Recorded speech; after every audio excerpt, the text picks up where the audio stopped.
예, 여러분 안녕하십니까? 지금 오늘 이제 성경 공부 시작하겠습니다. 그런데 오늘 이 진행을 도와주던 분이 휴가를 가셨어요. 그래가지고 저한테 어떻게 하라고 가르쳐주고 가셨는데 그만 아쉽게도 제가 실수를 했습니다. 그래서 다시 셋업하느라고 나오는지 안 나오는지 몰라가지고 막 헤매다가 조금 늦게 시작했습니다. 지금 10분 늦었는데요. 오늘 시작하겠습니다. 여러분 안녕하십니까? 오늘 2024년 11월 1일 사도 바울이 펼친 예수운동 9번째 시간입니다. 그래서 지난주에 이어서 이제 갈라디아서를 읽어가면서 설명을 할 텐데, 자, 지난주일에는 어디 3장 1절부터 6절까지 3장 1절부터 5절까지 읽었습니다. 그 대목을 다시 한번 읽어드릴게요. 오늘 공부할 내용의 바로 직전입니다. 어리석은 갈라디아 사람들이요, 예수 그리스도께서 십자가에 못 박히신 모습이 여러분의 눈앞에 선한데 누가 여러분을 홀렸습니까? 나는 여러분에게서 이 한 가지만을 알고 싶습니다. 여러분은 율법을 행하는 행위로 성령을 받았습니까? 그렇지 않으면 믿음의 소식을 들어서 성령을 받았습니까? 여러분은 그렇게도 어리석습니까?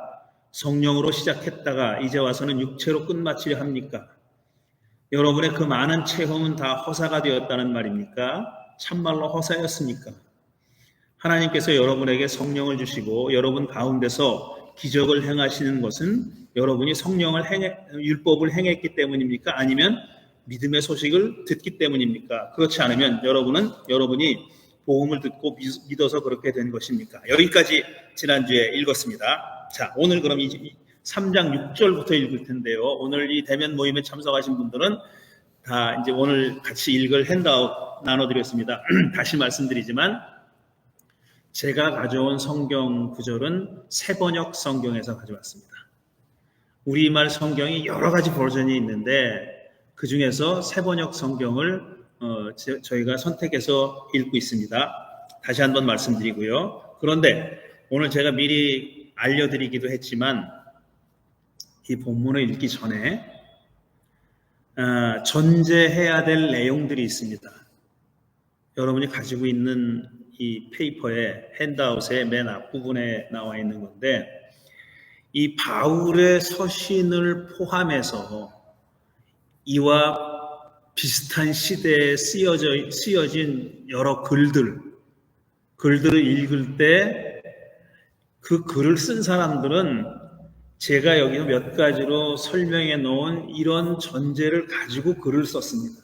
특히 이제 윤리적인 문제 혹은 종교적인 문제, 윤리 도덕적인 문제를 다루는 그런 글을 쓰거나 말을 할 때는 그 말한 사람들이 이런 전제를 갖고 말하는 겁니다. 따라서 그 말을 혹은 말을 듣거나 글을 읽는 사람들도 똑같은 전제를 가지고 있는 겁니다. 그걸 좀 분명히 할 필요가 있어서 제가 그 몇 가지로 정리해 왔는데요. 이 내용은 유대 사람들, 이스라엘 사람들에게도 공통적으로 적용되는 전제입니다. 그러니까 그리스 사람들, 로마 사람들뿐 아니라 유대인들도 똑같은 전제를 가지고 말을 하고 글을 쓰고 말을 듣고 글을 읽었다, 이런 뜻입니다. 자, 바울이 놓여있던 문화적 상황의 윤리적 전제들이라고 제가 이름을 달았는데, 첫 번째로 뭘 전제하고 있냐면은 다양한 이원론의 존재에 대한 인식을 갖고 있었어요. 그러니까 다양한 그 두 가지 서로 대립되는 도덕적인 윤리적인 가치들이 있다는 얘기입니다. 첫째로 생명과 죽음, 생명 대 죽음, 이건 서로 상반되는 거예요. 그 다음에 선과 악, 영혼과 육체 등등, 이렇게 서로 대립되는 어떤 현실, 우리가 선택해야 하는 그런 현실 속에 살고 있다. 그러니까 윤리적인 선택을 해야 되는 그런 상황에 살고 있다는 것을 인식하고 있었다는 겁니다. 이 사람들이 말하는 사람이나 듣는 사람이나 다 이런 전제를 가지고 말하고 들었다는 겁니다. 두 번째로 그 중에 지금 생명과 죽음, 선과 악, 영혼과 육체 등등 이런 둘로 나눌 수 있는 이원론이라고 그냥 축약해서 말하겠습니다. 이원론 이 두 가지 서로 대립되는 가치들 중에 더 나은 편을 선택하라는 권고와 충고와 설득을 받고 있다고 생각했어요. 그 어느 누구도 도덕과 윤리적인 문제에 대해서 논하는데 생명 택하지 말고 죽음 택해라, 선을 택하지 말고 악을 택해라, 아니면 영혼과 육체 중에 더 네가 끌리는 쪽을 택해, 그게 육체적인 쾌락이나 이런 거면은 그런 거를 택해라라고 말하는 사람은 없다 이거예요. 하지만 동시에 생명보다는 죽음을 택하는 사람이 있다는 것도 알아요. 그러니까 영적인 가치보다 또 육체적인 쾌락을 택하는 사람이 있다는 것도 알아요. 그 사람들이. 선보다 악을 택하는 경우가 있다는 것도 압니다. 그리고 선을 택하려고 했지만 또 악을 택하는 경우도 있다는 그런 이 사실을 다 알고 있어요. 그러니까 서로 상반되는 가치가 있고 그 둘 중에 더 나은 편을 선택하라는 권고를 이 윤리에 대해서 혹은 종교에 대해서 얘기하는 사람들은 다 가지고 있다는 얘기입니다. 그 다음에 세 번째로 이 선택할 수 있는 도덕적 능력을 각자가 가지고 있다고 믿습니다. 그러니까 뭐가 선하고 악한지도 알고 있고 그 다음에 선을 택할 도덕적 능력이 사람에게는 있다. 물론 모든 경우에 그 선을 택한다는 뜻은 아니에요. 그런 능력이 없어서 예를 들어서 이게 바보인 경우, 금치산자인 경우 뭐가 선이고 악인지 모르고 그런 사람도 있잖아요. 근데 일반적으로 그런 사람을 전제하지 않고 전제하는 게 아니라 건전한 상식을 가지고 자기가 선택을 할 수 있는 도덕적 능력이 있다. 사람에게는 있다는 인식을 다 가지고 있다는 겁니다. 그 다음에 네 번째로 스스로의 판단으로 올바른 선택을 할 수 있는 능력의 존재에 대한 인식과 믿음이 있습니다. 누가 시키지 않아도 강요하지 않아도 내가 그걸 선택할 수 있는 그런 오토노미가 있다는 거예요. 나에게 그런 자율권이 있다는 생각을 다 가지고 있다는 얘기입니다. 이거 뭐 제가 이게 한 4-5가지로 정리해 놔서 그렇지 생각하면 당연한 거예요. 우리들이 그렇듯이 이 사람들도 다 이런 능력을 인지 능력과 판단력과 도덕적인 능력을 가지고 있다고 생각하고 있는 겁니다.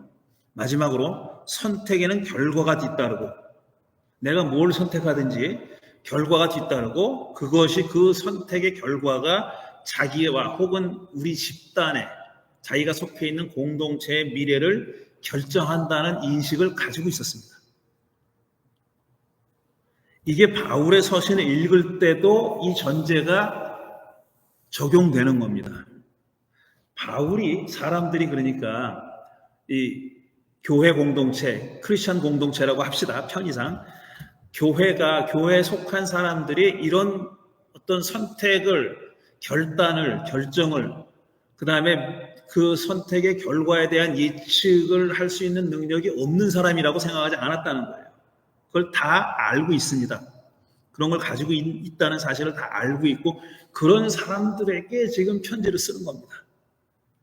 이런 것들을 다 갖추고 있는 사람들에게 편지를 쓴다는 거 이거를 꼭 우리가 잊어서는 안 됩니다. 왜냐하면은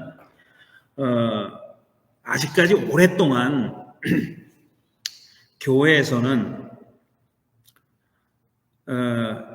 지금 신자들도 그렇고 옛날 신자들, 바울 시대의 신자들도 뭔가 이렇게 타율적으로 했던 사람들, 자기가 스스로 결단한 게 아니라 어떤 외부의 힘의 작용에 의해서 글로 끌려가는 사람들이라는 인식을 오랫동안 가지고 있고 지금도 그런 사람들이 있습니다. 지금도 이런 스스로 결단을 포기하는 사람도 있고 그러니까 뭐 어떤 권위 있는 사람이 말하니까 그 말이 다 옳겠지. 저 유명한 사람이 얘기하니까 그 말이 옳겠지.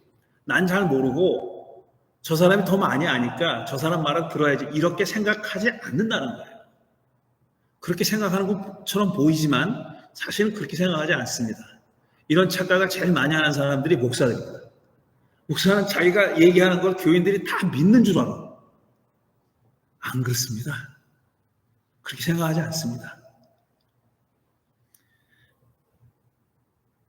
여기에 대해서 물론 이제 그리스 사상, 그리스 문화에는 이게 오래전부터 자리를 잡고 있었어요. 뭐 예를 들어서 뭐 소크라테스, 플라톤, 아리스토텔레스를 비롯한 이 사상가들이 다 하는 얘기들이고, 당연히 그게 그게 이제 그들의 문화라고 생각하는데, 그럼 유대인들은 우리가 지금 공부하고 있는 이 구약성서를 포함해가지고 신약성서 시대에 살고 있던 유대인은 어땠느냐? 이러지 않았, 하나님의 하라면 무조건 하고, 계명이 명령했으니까, 하나님의 계명이 명령했으니까 그게 적절한지 적절하지 않은지, 내가 이 상황에서 그걸 그대로 해야 되는지 말아야 되는지 아무 생각 없이 그대로 따랐다고 생각하는데 아니라는 거예요.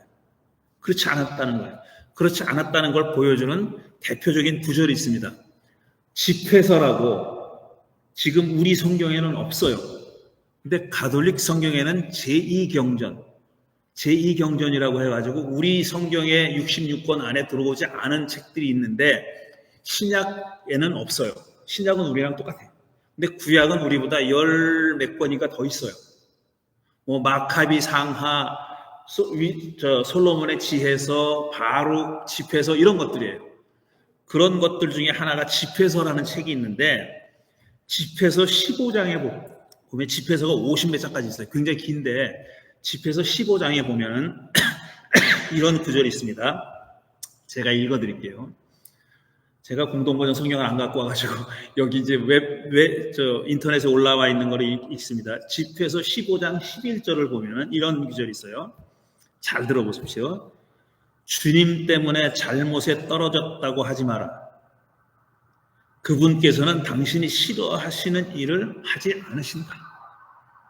그분께서 나를 빗나가게 만드셨다고 하지 마라. 그런 말 하지 말라는 거예요. 그분께는 죄인이 필요하지 않다. 주님께서는 역겨운 것은 무엇이나 싫어하신다. 그런 것들은 그분을 경외하는 이들에게도 사랑받지 못한다. 한 처음에 인간을 만드신 분은 그분이시다. 그분께서는 인간을 제 의지의 손에 내맡기셨다. 사람을 사람의 의지의 손에 내맡겼다는 거예요. 네가 네 의지대로 해라. 이렇게 맡기셨다는 거예요. 내가 원하기만 하면 계명을 지킬 수 있으니 충실하게 사는 것은 내 뜻에 달려있다. 그건 내가 너한테 강제로 시키는 거 아니야. 이런 말이에요. 네 뜻에 달려있다. 그분께는 내 앞에 물과 불을 놓으셨으니 손을 뻗어 원하는 대로 선택하여라. 물과 불을 선과 악으로 바꿔도 되는 거예요. 물과 불을 선과 악을 놓았으니 네 마음대로 해라. 그분께서 내 앞에 물과 불을 놓으셨으니 손을 뻗어 원하는 대로 선택하여라. 사람 앞에는 생명과 죽음이 있으니 어느 것이나 바라는 대로 받으리라. 네가 원하는 거 받을 거야. 이런 뜻이에요. 참으로 주님의 지혜는 위대하니 그분께서는 능력이 넘치시고 모든 것을 보신다. 그분께서는 당신을 경외하는 이들을 굽어보시고 사람의 행위를 낱낱이 아신다. 그분께서는 아무에게도 불경하게 되라고 명령하신 적이 없고 너 불경해도 괜찮아. 아니 불경해! 이렇게 명령한 적이 없다는 거예요. 그 누구에게도 죄를 지으라고 허락하신 적이 없다. 그건 네가 알아서 하는 거다. 네 결단으로 하는 거다. 이런 뜻이에요. 요런 제가 읽어드린 5가지 어떤 그 선과 악이 존재한다는 사실을 아는 거, 그 다음에 선택을 해야 된다는 거, 우리가 선택해야 될 능력을 갖고 있다는 거, 그 다음에 선택의 결과는 우리가 책임을 져야 된다는 거, 그 선택의 결과가 우리의 미래를 결정한다는 거, 이 사실이 여한 다 들어있는 거예요. 집회서 15장 11절부터 20절 안에 다 들어있는 겁니다. 이거를 전제로 하고 읽어야 돼요. 바울 서신은, 그러니까 바울도 그렇고 바울의 서신을 받는 독자들, 그러니까 갈라디아 교인들, 로마 교인들, 데살로니가 교인들, 이런 사람들이 다 이걸 가지고 있는 겁니다. 자기가 그 사람들이 바울이 전한 복음을 받아들인 것도 그들의 결단에서 받아들인 거예요. 집회서에 따르면 사람이 하나님이 사람을 이 마음을 움직여가지고 너 이거 받아들여 이놈아 이렇게 명령한 거 아니에요. 자기들이 받아들인 겁니다. 그리고 바울이 얘기하기가 이제 거짓 형제들이 와서 꼬였다 그랬잖아요. 거짓 형제들의 꼬임에 넘어간 것도 그 사람들이 결정한 거예요. 물론 상황이나 분위기나 환경 같은 건 있어요. 근데 그런 환경 하에 그 거짓 형제들이 와서 한 말을 그 미혹한 거에 넘어간 겁니다. 조금 아까 읽었듯이 넘어간 거예요, 이 사람들이. 그 넘어간 것도 그 사람들의 결단에 의해서 넘어간 거예요. 그래서 바울이 그 갈라디아 사람들을 책망하는 겁니다. 어떻게 그렇게 혹 빠질 수가 있냐고 책망하는 거예요. 그리고 계속 이 편지를 설명하고 있는 거죠. 그렇게 된 이유, 그 다음에 그러니까 이제 다시 한번 내가 믿음에 대해서 얘기할 테니까 당신들이 그동안 영을 통해서 체험한 것을 되새겨 보면서 회고하면서 다시 바른 길로 돌아오라고 지금 설득하는 겁니다. 때로는 책망하는 어조로 때로는 호소하는 어투로 설득하고 있는 것이 갈라디아서입니다. 그래서 6절부터 자 이제 읽습니다. 좀 빨리 나가겠어요. 잘 따라오셔야 됩니다. 그것은 6절 그것은 인용입니다. 창세기 15장 6절 아브라함이 하나님을 믿으니 하나님께서 그것을 의로운 일로 여겨주셨다. 다시 번역하지만 하나님께서 그것을 정의롭게 여겨주셨다 라고 번역하는 것이 더 옳다고 그랬어요. righteousness는 justice라고 번역하는 것이 더 원래 뜻에 맞는다고 제가 말씀드렸죠. 그러니까 정의, 의라고 하지 말고 정의라고 이제 붙여서 읽는, 바꿔서 읽는 버릇을 들여야 돼요, 우리가. 그래야 바울의 서신을 제대로 이해할 수 있습니다. 자, 아브라함이 하나님을 믿었다 그랬어요. 믿었다 그랬는데 그 믿음 때문에 하나님이 그것을 정의롭게 여겼다. 아브라함이 믿었던 그 행위를 정의롭게 여겼다라고 말씀하신 겁니다. 그러므로 믿음에서 난 사람들이야말로 아브라함의 자손임을 여러분은 아십시오 그랬어요. 지금 누가 아브라함의 자손이냐를 얘기하는 겁니다. 근데 그게 혈통으로 핏줄로 아브라함의 후손들, 그러니까 이스라엘 사람들, 혈통으로 아브라함의 후손들이 자손이 아니라 믿음에서 난 사람이야말로 아브라함의 자손이다. 이렇게 얘기하는 겁니다. 자손의 개념을 완전히 바꿔버린 거예요. 그러니까 혈통으로, 우리는 혈통으로 다 한국인이지만 비유가 적당해서 모르지만 여기 미국에 와가지고 미국 시민권을 가지고 있는 사람이 있잖아요. 그 사람은 법적으로 미국 시민이에요. 근데 지금 얘기하는 건 법적인 문제를 따지는 게 아니라 어떤 태도, 신념, 신앙 이런 것이 자손의 개념을 바꿔버린 겁니다. 혈통으로 아브라함의 후손으로 태어난 사람이 아브라함의 자손이 아니라 믿음으로 난 사람이 아브라함의 자손이라고 그랬어요.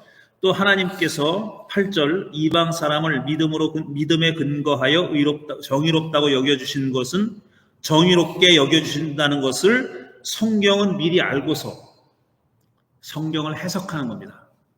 자기가 지금 주장하는 관점에서 성경을 다시 보고 성경을 해석하는 거예요. 근데 이 해석은 기존 유대인들이 해왔던 해석과는 좀 다른 겁니다. 성경을 미리 알고서 아브라함에게 모든 민족이 너로 말미암아 복을 받을 것이다. 이거는 창세기 12장 3절, 18장 18절, 22장 18절에 똑같이 나오는 거예요. 모든 민족이 너로 말미암아 복을 받을 것이다 그랬어요. 이 모든 민족이라는 말이 나오는 겁니다. 근데 모든 민족이라는 말을 그동안 유대인들은 그렇게 중시하지 않았던 거예요. 자기들이 선민이고 혈통으로 아브라함의 후손이니까 모든 민족 그건 뭐 우리의 덤으로 이런 생각을 한 거예요. 근데 이 약속이 주어졌을 때 믿음으로 정의롭게 된다는 말을 했을 때는 그 아브라함은 어떤 사람이냐면은 모든 민족에게 복을 전해줄 사람입니다. 모든 민족을 강조하는 거예요. 바울은 라는 기쁜 소식을 미리 전하셨다 그랬어요. 근데 너로 말미암아 라는 말, 이게 혈통으로 보면 너로 말미암아 네 씨, 네 후손 이런 뜻이지만 아니죠. 바울이 이해하는 거는 혈통을 얘기하는 거 아니라 아브라함처럼 하나님을 믿어서 정의롭다고 여김 받은 사람을 얘기하는 거예요. 너로 말미암아라는 그런 믿음을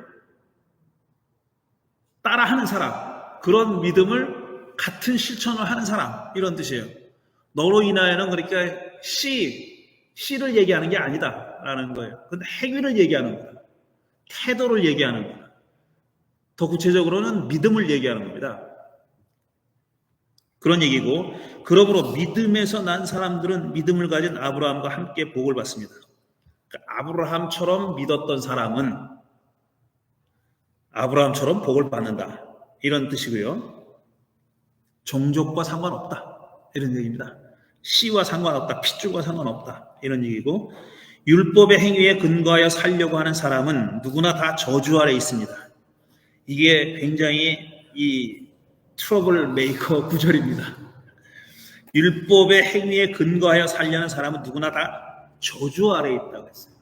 율법이 나쁜 게 아니잖아요. 율법은 좋은 거잖아요. 근데 그 율법의 행위에 따라 살려는 사람은 저주 아래 있대요. 이 얘기는 로마서에서 더 자세하게 얘기합니다. 근데 그 얘기는 뭐냐? 이 얘기는 뭐냐면 결국은 저주를 벗어나는 것은 율법의 힘으로 말미암아, 율법의 힘은, 그러니까 율법의 효능은 저주에서 벗어나게 하는 건 아니다라는 얘기예요. 율법에는 그런 기능이 없다는 거예요. 그러니까 율법을 다 지키면서 살려고 노력해도 저주에서부터 해방되지는 못한다는 뜻이에요.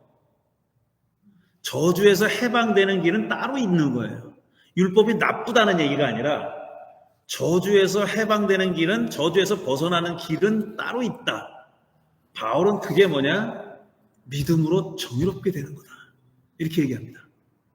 율법이 아니라 믿음으로 정의롭게, 이거는 굉장히 큰 얘기입니다, 사실. 잠깐 설명을 하자면, 제가 율법 이런 정의롭게 얘기한다는 그런 얘기들을 유대교의 틀 안으로 가두지 말자 그랬잖아요. 훨씬 더 폭넓게 로마 제국의 문명, 로마 제국의 법 질서, 로마 제국의 문명이라는 더 큰 매트릭스를 상정하고 읽어야 된다고 말씀드렸잖아요. 이것과 관련이 있는 겁니다.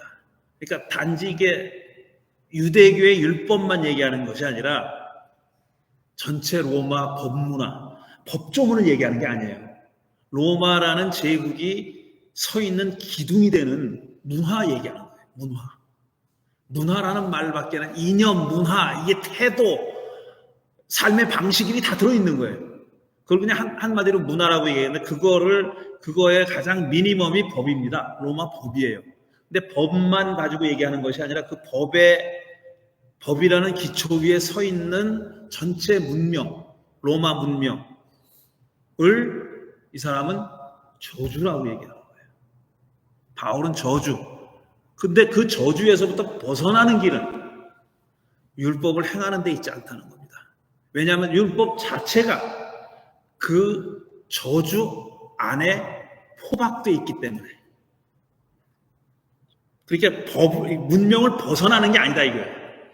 문명을 뛰어넘고 문명 바깥에 있는 게 아니라 문명 안에 존재하는 거기 때문에, 우리가 그러니까 암만 깨끗한 물을 깨끗한 공기를, 산소통을 쥐고 살아도 공기 자체가 오염돼 있으면 벗어날 길이 없잖아요. 죄와 이런 게 다 공기와 같다고 제가 설명을 했는데, 암만 우리가 나 혼자 깨끗하게 되려고 해도 안 됩니다, 절대로. 그런 것과 똑같은 거예요. 이 저주라는 게 운명적인 그런 폭과 넓이와 깊이를 갖고 있는 거기 때문에, 거기선 법을 지키는 것으로서는 거기서부터 벗어날 수 없다는 거예요. 율법도 그 법 중의 일부다, 이겁니다. 그래서 기록된 바, 율법책에 기록된 모든 것을 계속하여 행하지 않는 사람은 다 저주 아래 있다 그랬어요. 이거를 사람들은 모든 것을 every 조문, 성문으로 돼 있는, 문장으로 돼 있는 every 조문이라고 얘기하는데 그런 얘기가 아니에요. 그러니까 조문을 100가지가 있는데 하나만 어겨도 100가지 다 어긴 거다. 결국은 못 지킨 거다. 이런 뜻이 아니에요. 그런 뜻이 아니라 그 테두리 안에 있으면은 벗어나지 못한다는 뜻이에요. 결국 율법의 테두리 안에 있으면 벗어나지 못한다. 이런 뜻입니다.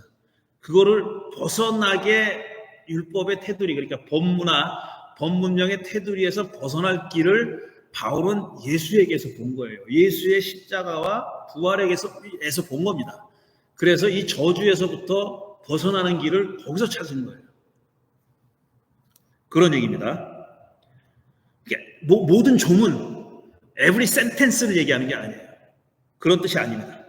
그 다음에 11절, 하나님 앞에서는 율법으로는 아무도 의롭게 되지 못한다는 것이 명백합니다. 의인은 믿음으로 살 것이다. 이건 하박국에 나오는 얘기입니다. 하박국 2장 14절인가에 거기 나오는 거예요. 이렇게 구약 성서를 인용해 가면서 지금 갈라디아 사람들을 설득하고 있는 거예요. 근데 사실 갈라디아 사람들은 대부분 이방인입니다. 지금 이 인용하는 이야기들을 이렇게 익숙한 사람들이 아니에요. 근데 이 사람들이 이방인이지만 유대교의 어떤 그 친밀함, 유대교에 대한 좋은 감정을 가지고 있기 때문에 유대교의 계명들, 율법들에 대해서 어느 정도는 알고 있다고 생각하고 이런 식으로 설명하는 거죠. 그러나 율법은 믿음에서 생긴 것이 아닙니다. 율법하고 믿음은 그러니까 믿음은 율법이라는 테두리, 그 문화 테두리 바깥에 있는 거예요.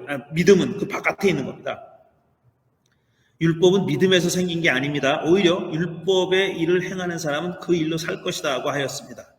레위기 18장 5절, 그리스도께서 우리를 위하여 저주를 받은 사람이 되심으로써 우리를 율법의 저주에서 속량해 주셨습니다. 그러니까 지금 예수가 이런 그 오염된 공기로 가득 찬 세상에 왔다는 거예요.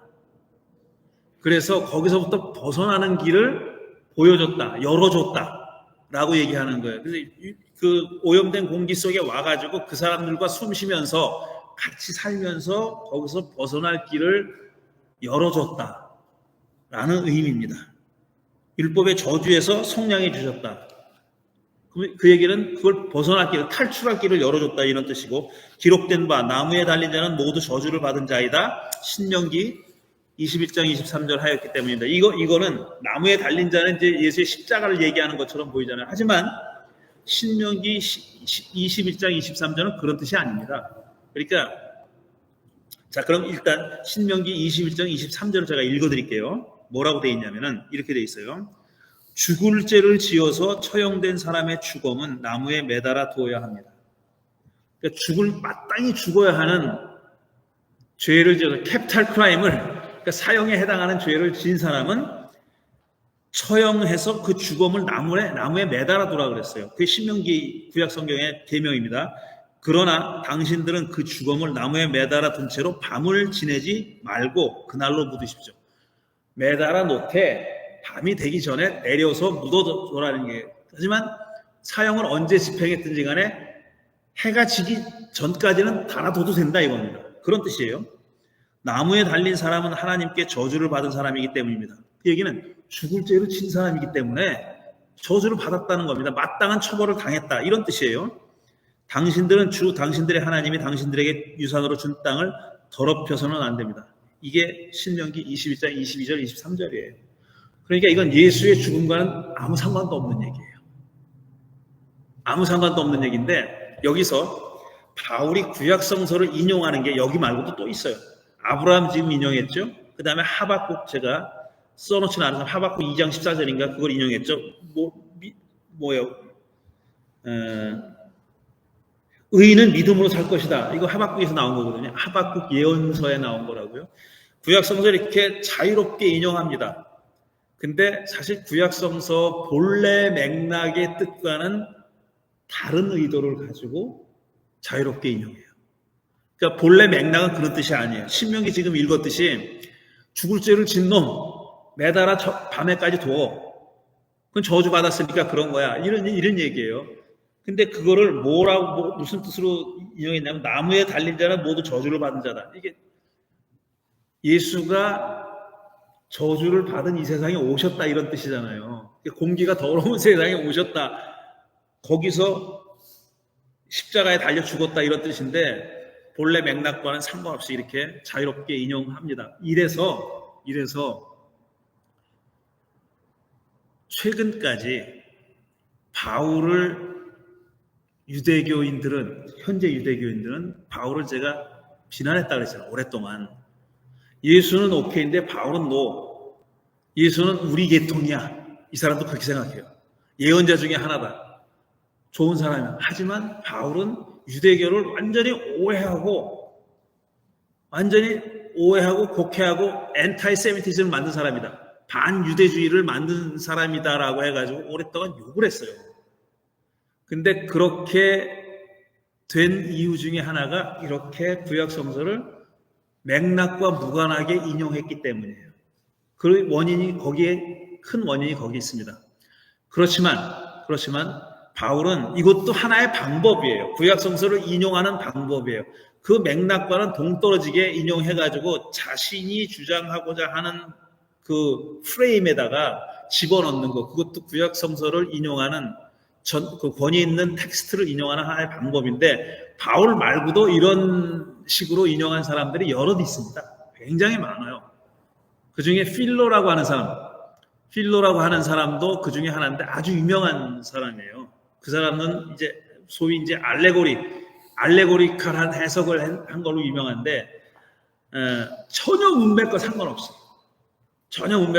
그거를 그냥 비유로 해석한 사람 중에 하나예요. 근데 바울이 혼자 그렇게 하지는 않았다라는 말씀을 지금 드리는 겁니다. 그러니까 지금 이 귀절을 여기까지 읽은 14절까지를 좀 요약해서 말씀드리면은 지금 아브라함을 얘기하는데 아브라함이 하나님을 믿으니 하나님께서 그것을 정의롭게 여겨주셨다 그랬잖아요. 첫 절에. 그럼 아브라함이 뭘 믿었다는 얘기인가? 아브라함이 뭘 믿었다는 얘기냐면요. 후손을 주겠다고 약속을 했잖아요. 아브라함에게. 후손과 땅을 주겠다 그랬어요. 후손은 하늘의 별처럼 바닷가의 모래처럼 많이 오겠다. 이거 과장법이잖아요. 그렇게 많이 날 수는 없는데 그리고 땅을 주겠다. 가나안 땅을 주겠다. 이 두 가지 약속을 했어요. 근데 땅도 자기 땅이 아니고 여전히 그 다음에 후손이 없어. 아브라함에게는 땅이야 뭐 나중에 생길 수도 있지만 후손은 기한이 있잖아요.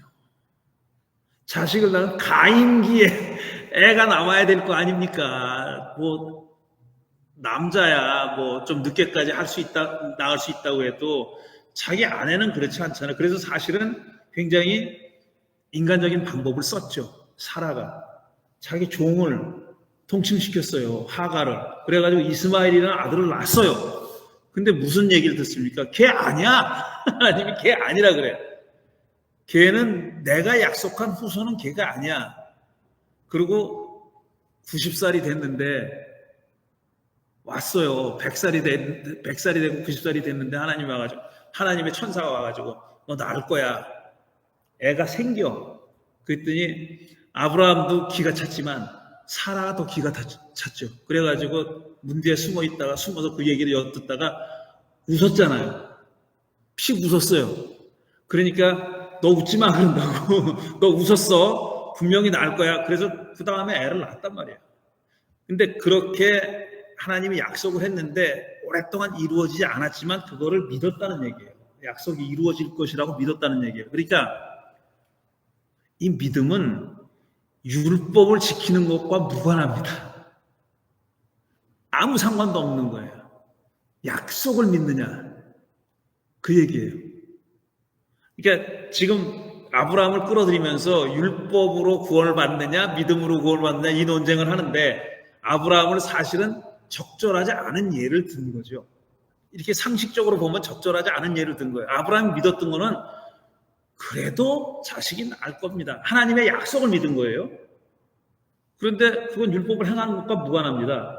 근데 바울은 거기다가 이걸 갖다 붙였다는 거예요. 이렇듯이 바울이 한 거는 무조건 다 타당하고 옳고 그거 아니에요.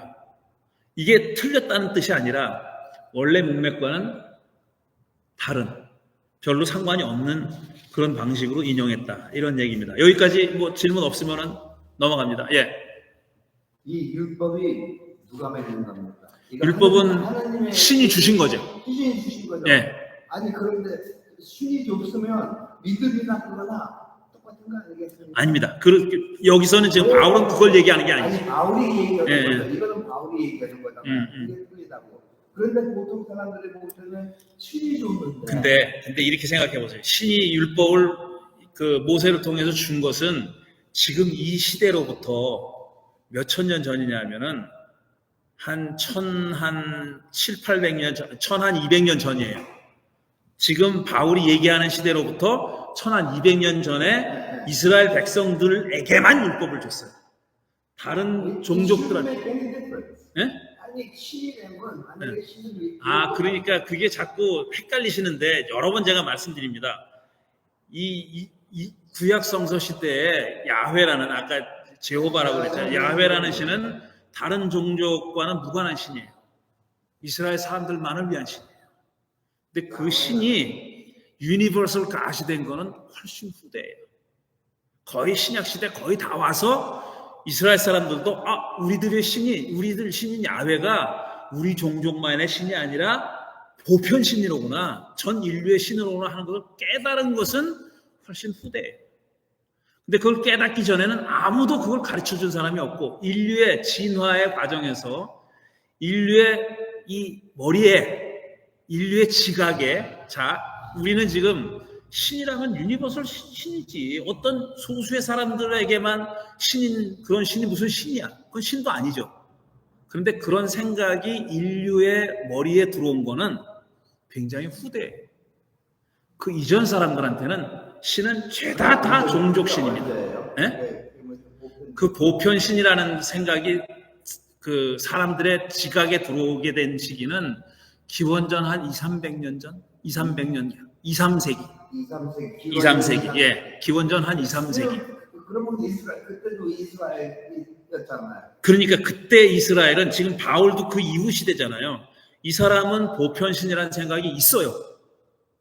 그런데 모세를 통해서 율법을 줬을 때는 아무도 그런 생각을 가지고 있지 않았어요.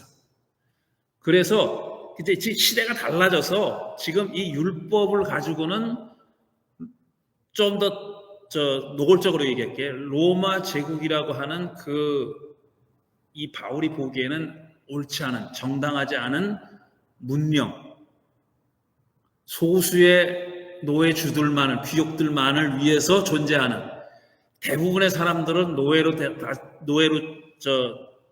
지배하고, 그런 문명을 깨는 수단은 될 수 없는 거예요. 율법이. 바울의 생각에는 그런 거예요. 율법이 로고스가 될 수가 있어요. 아니에요. 로고스랑 다른 거예요. 예. 로고스라는 자꾸 다른 얘기를 하시면은 진도가 안 나와요. 그렇게 다른 얘기를 하면. 근데 제가 지금 중요한 말씀을 하신 거예요. 왜 율법이 이렇게 안 된다 그러냐? 신이 준 건데. 그건 아주 좋은 질문이에요. 근데 지금 그 율법이 주어졌을 때는 범위가 좁아요. 그러니까 이스라엘 이외의 다른 종족들이 그 율법을 지킬 걸 기대도 안 해요. 그리고 다른 종족들이, 예를 들어 메소포타미아나 이집트 사람들이 야훼 신을 믿을 거라고 기대를 안 해요. 그런 신이 존재하리라고는 아무도 생각 안 한 거예요. 전 인류가. 그 어느 누구도 그런 신의 존재를 상상하지 않았어요. 그때는 다 우리들끼리만의 신이 다 따로 있는 거예요. 이스라엘도 예외가 아니고, 이스라엘이 율법을 야훼 신으로부터 받은 것도 자기들이 지키라고 받은 거예요. 다른 종족들은 율법을 지키려고 기대도 안 했고, 그거는 그 사람들은 none of their business야. 그들의 일이 아닌 거예요.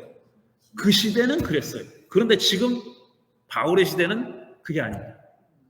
이제 신이 보편적인 신의 존재를 알았고, 그게 더 고급 신이라고 생각했던 거예요. 제가 유대교를 왜 로마 사람들이, 고린도나 갈라디아에 있는 사람들이 유대교를 고급 종교라고 생각했냐면은, 자기들은 다 신상을 만들어 놓고 절하고 물건 갖다 바치고 다 이 난리를 부리는데, 유대인들의 신은 그걸 안 한단 말이에요. 그러니까 그 당시에 식자들은, 머리가 좀 깬 사람들은 저놈들이 믿는 종교는 좀 다르네? 이렇게 생각한 거예요. 그래가지고 흥미를 갖기 시작한 거예요. 그래서 거기서 얘네들이 얘기하는 게 굉장히 윤리적이고 도덕성도 높고, 그 다음에 일단 신을 보이지 않는 신이라고 생각하는 거예요. 거기에 많이 어트랙션을 느낀 겁니다. 매력돼가지고, 매혹을 느껴가지고 자기들의 조상들의 종교는 버리지 못하지만 거기 친화적으로 글로 다가간 사람, 그 사람들을 God fear라고 부른다고 그랬어요. 하나님을 두려워하는 사람들. 이 사람들은 이방인들입니다. 난 이스라엘인데, 유대인이 아닌데 유대교에 좋은 감정을 가지고 가급적이면은 그들을 돕고, 도네이션도 많이 했다 그랬어요. 제가 그래서 도네이션도 많이 하고 그들의 집회에 가서 참석하고 그들의 가르침에 따라서 살려고 애쓰는 사람들이 생겨난다. 이때는 사람들이 생각에 이제 유니버설 갓에 대한 생각이 있는 거예요. 내가 종족은 이렇지만 그 신보다 조금 더 높은 신이 있다고 생각한 거죠. 그렇게 된 겁니다. 그러니까 율법이라는 것이 나중에 나오는데 한시적이다 얘기예요. 바울은. 율법이 기능이 있어요. 좋은 기능을 가지고 있는데 그 시대는 끝났다라고 보는 겁니다. 누구 때문에? 예수가 와서 끝났다. 이렇게 보는 거예요. 자, 15절. 15절 갑니다.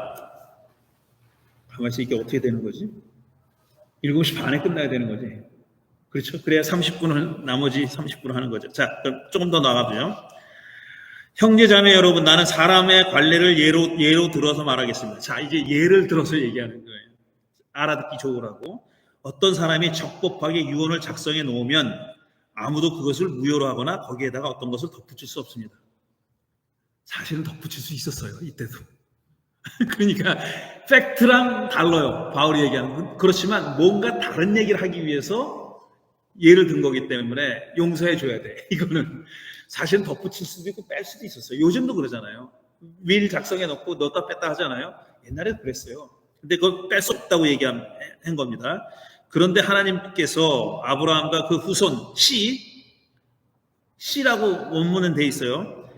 후손에게 약속을 말씀하실 때 마치 여러 사람을 가리키는 것처럼 후손들에게라고 말씀하시지 않고 단 한 사람을 가리키는 뜻으로 너의 후손에게라고 말씀하셨습니다. 그 한 사람은 곧 그리스도입니다. 이거는 좀 뭐라 하죠? 억지스러운 해석이에요. 왜냐하면 후손 자체가 집합명사입니다. 그러니까 후손은 단수로 써도 복수를 가리키는 말이에요. 근데 여기는 이 아브라함의 후손으로서 예수를 얘기하려니까 이 좀 억지스러운 얘기를 하는 거야. 이건 제가 만약에 이 시대에 살았으면 손 들고 얘기했을 거예요.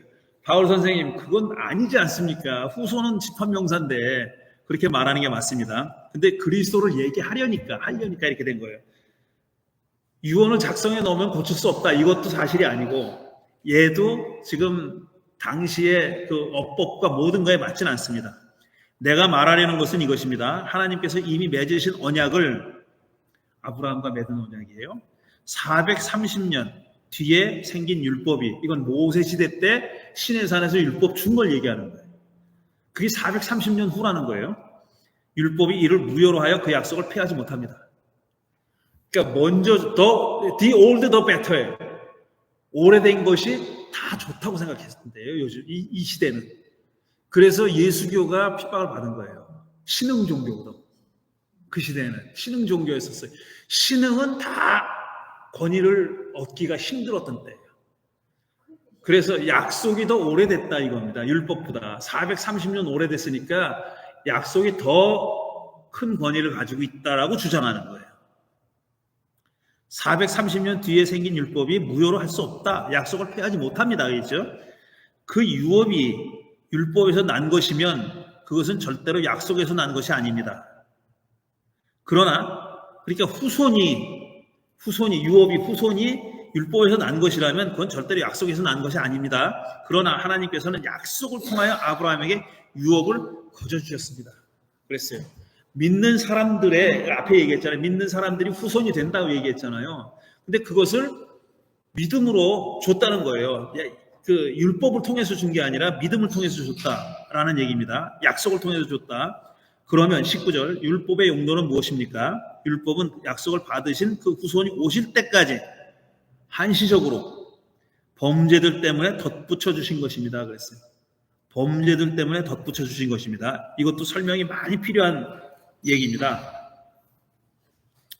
그것은 천사를 통하여 한 중개자의 손으로 제정되었습니다. 천사는 천사고 중개자는 모세를 얘기하는 거예요. 그런데 그 중개자는 한쪽에만 속한 것이 아닙니다. 그러나 하나님은 한 분이십니다. 뭔 소리인지 모르겠어요. 이거는 20절은 뭔 소리인지 잘 몰라요, 다들.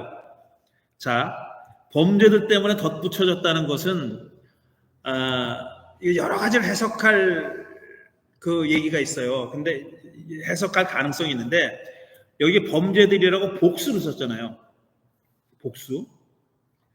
복수로서의 죄들, 범죄들과 죄, 단수로서의 죄는 다른 겁니다.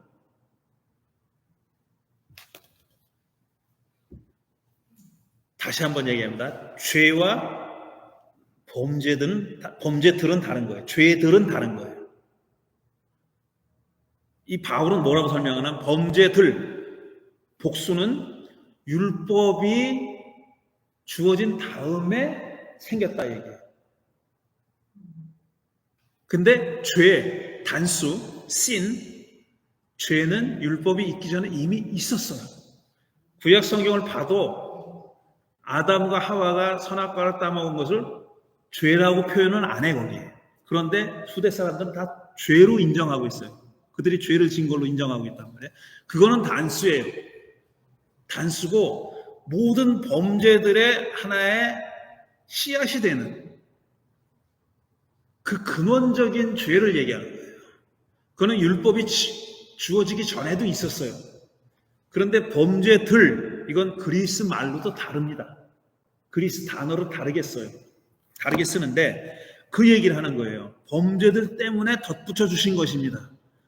얘기는 범죄들을 다스리기 위해서 율법이 주어졌다는 얘기입니다. 그럼 율법은 단수인 singular sin, 단수인 sin과는 어쩔 수 없는 거예요. 율법으로 컨트롤 못하는 거예요. 그거는. 무슨 말씀인지 아시겠어요? 이해가 됐죠? 바울은 죄를 두 가지로 얘기하는데 하나는 단수, 하나는 복수입니다. 복수는 행위를 얘기하는 거예요. 행위로서의 범죄들, 죄스러운 행위를 얘기하는 건데 단수로서의 죄는 이 모든 것의 근거가 되는, 근원이 되는 어떤 성격이라 될까, 네이처라 그래야 될까, 본질이라 그래야 될까, 이걸 얘기하는 거예요. 근데 원죄라는 말을 쓰면은 우리가 원죄를 아담과 하와가 저지른 걸 원죄라고 얘기하잖아요. 근데 그 행위를 얘기하게 가리키는 것이 돼가지고 그 말을 잘 안 쓰는 거예요. 근데 그거는 아니에요. 그거는 그 선악과를 따먹은 거 상관없이, 예, 인간은 경험적으로 내가 그러니까 범죄 행위를 하지 않더라도 뭐 적당한 예는 아니지만 이렇게 생각해요. 유전적으로라기보다는 문명적으로라는 말이 더 맞아요. 왜냐하면 우리가 그 공기 안에서 살고 있기 때문에, 죄라고 하는 오염된 공기 안에 살고 있기 때문에 유전자적으로 내려왔다기보다는 모든 세대가 그 공기를 마시고 살고 있다는 거예요. 그러니까 거기서 벗어나기가 힘든 거라고, 벗어날 수가 없는 거라고, 불가능한 거라고. 그 뭐라고 적당한 설명은 아니지만 나는 교통법규를 위반을 하죠. 근데 위반할 때마다 티켓 받는 건 아니죠. 걸리는 거. 그게 복수예요. 이건 좀 적당한 예는 아니다. 단수로서의 죄는 sin이라고 하면은 범죄 들어갈 때는 영어로 하면 crime니까 좀 의미가 좀 명백해지잖아요. crime. 그렇게 다른 건 아닌데, 그렇게 예를 들어 조문에 딱 규정된 거가 범죄들이다 이런 뜻은 아니에요. 그런 거는 아닌데 구체적인 행위라고, 행위의 범죄들. 그러니까 예를 들어서 법조문이 없어도 죄된 행위는 있는 거예요. 법조문이 그걸 범죄라고 규정하지 않아도 행위는 있는 거예요. 범죄.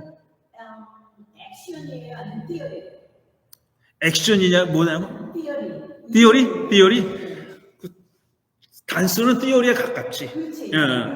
근데 그것도 적당한 말은 아닌데. 생각은 어때요? 예? 생각. 생각도 포함되는 거죠. 그러니까 생각이 그 뭐가 죄된 생각을 하는 거를 가리키는 건 단수가 그런 뜻은 아니에요. 죄된 생각도 복수에 들어가는 거예요. 그러니까 내가 봤을 때, 저랑 나 섹스하고 싶은데 그 생각되는 거고, 하나는 진짜 섹스를 하는 거야. 그 여자가 사랑하는 거야. 뭐가 그건 액션이 아니야. 조금 더 나중에 설명할 기회가 나오리라. 아니 그래도 대충 그려지죠. 뭐가 차이가 있다는 거는. 데뷔된 이주연은 의하고 대비적인 말인가. 의가 저기 정이라고 했잖아요. 나는 그 정의가 아닌 거는 맞아요. 아니 대립을 찾자면은 저스티스의 대립은 씬이에요. 씬. 단수 씬이야. 그 씬은 굳이 저기를 하자면 문명 공기 같은 거예요. 그것도 그 문명이나 공기, 에어. 우리가 그 polluted air, 오염된 공기 같은 게 그건 단수예요. 단수 씬이. 그리고 그 안에서 저지르는 구체적인 행위들은 복수. 바울은 그걸 구별하고 있습니다. 여기서는 지금 복수를 쓴 거예요. 19절에서는. 그러니까 그 율법은 그 복수와 관련이 있다고 얘기하는 거예요. 바울이 말하고자 하는 건 그겁니다. 율법이 해결할 수 없는 게 단수라는 거예요. 단수 씬이라는 거예요. 근데 거기에 대비되는 것은 저스티스라고 그랬잖아요. 아주 굿 포인트입니다. 근데 그 저스티스에 도달하는 길은 율법을 지키는 게 아니라 그건 믿음으로 도달한다는 거예요. 그러니까 그 믿음이 뭐냐는 아직까지 얘기하지 않고 있어요. 그 믿음의 구체적인 컨텐츠가 뭐냐, 내용이 뭐냐는 얘기 안 했어요. 그러나 바울은 그거는 믿음이다. 저스티스에 이르는 길은 사람이 정의로워지는 것은 믿음을 통해서 정의로워지는 거예요. 그 얘기입니다.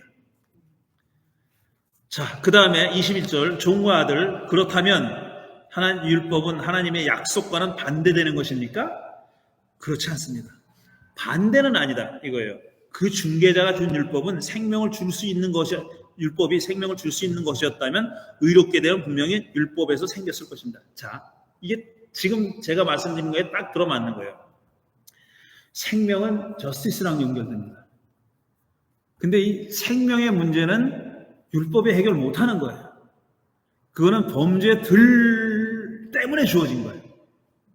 본래 죄 때문에 주어진 게 아니라 생명을 얻으라고 주어진 게 아니다라는 겁니다. 생명에 이르는 길은 유일한 길은 저스티스 되는 거예요. 정의로워지는 거예요. 근데 그 정의로워지는 길은 믿음을 통해서라는 거예요. 율법을 행하는 걸 통해서가 아니라 믿음을 통해서라고 얘기하는 겁니다. 그러나 성경은 모든 것이 죄 아래에 갇혔다고 얘기합니다. 이건 단수란 말이에요. 모든 것은 죄 아래 갇혔다고 말합니다. 공기 같다는 거예요. 우리가 거기서 탈출할 수가 없어요. 그것을 약속하신 것을 예수 그리스도를 믿는 믿음에 근거하여 믿는 사람들에게 주시려고 한 겁니다. 그것은 약속하신 것을 예수 그리스도를 믿는 믿음에 근거하여 믿는 사람들에게 주시려는 거예요. 이거는 정의롭게 되는 길을 열어준다는 뜻으로 이해할 수 있는 겁니다. 믿음이 오기 전에는 우리가 율법의 감시를 받으면서 장차올 믿음이 나타날 때까지 갇혀 있었습니다. 그래서 율법은 그리스도께서 오실 때까지 우리에게 개인교사 역할을 하였습니다. 이 개인교사라는 말은 굉장히 순화시켜서 번역한 겁니다. 개인교사가 아니라 감시자라고 해야 맞아요. 그게 그리스 말로 파이다고고스인데, 파이다고고스라는 말은 이거 누굴 가리키냐는 말이냐면은 어린 아이를 지키고 돌보는 종을 파이다고고스라고 했어요. 그러니까 종을 시키는데 그 종의 하는 일은 뭐냐면은 어린 아이가 물에 안 빠지도록, 위험하지도 않도록 그냥 보호하면서 지키고 감시하는 거예요. 그래서 영어로는 여러 가지로 번역했어요. 튜터라고 번역한 성경도 있고요. 가디언이라고 번역한 성경도 있고 커스토디언이라고 번역한 성경도 있고 디시플리너리언이라고 번역한 성경도 있어요. 점점 뜻이 강해지고 있는데 디시플리너리언은 막 그냥 좀 쪼이는 거죠. 쪼이는 사람. 이런 역할을 했다는 겁니다. 그러니까 율법은 그리스도께서 오실 때까지 한시적으로 우리를 이렇게 가두고 있었다. 왜 가둬야 되느냐? 우리가 죄를 범죄하는 것을 막기 위해서 가두었다. 이런 뜻입니다. 그것은 우리로 하여금 믿음으로 의롭다고 하심을 받게 하시려고 한 겁니다. 이렇게 해서 가둔 다음에, 감시한 다음에 이제 믿음이 오면은 정의로워진다. 이런 뜻이죠. 그런데 그 믿음이 이미 왔으므로 바울이 이게 왔다고 얘기하는 겁니다. 예수의 십자가 부활이라고 얘기했죠. 우리가 이제는 개인교사 아래 있을 필요가 없다. 더 이상 그 아래 있을 필요가 없다. 라고 얘기한 겁니다. 다시 요약 안 해도 되겠죠? 이 구약 성경을 인용하는 게 좀 굉장히 자의적이고 자기가 말하려고 하는 바를 미리 정해놓고 구약 성경의 이야기들을 갖고 온 겁니다. 그런 식으로 구약을 인용했고 율법에 대한 약속의 우위를 주장했어요. 약속이 더 권위 있는 거다. 왜냐하면 430년 전에 주어졌고 오래됐고 율법으로는 이렇게 저주 아래에 놓여 있는 우리를 해방시키지 못하니까 그렇게 얘기한 겁니다. 제가 여기 있군요. 여기다 써놨네. 그러니까 단수죄하고 복수 범죄. 그리스 말로 단수는 하마르티아.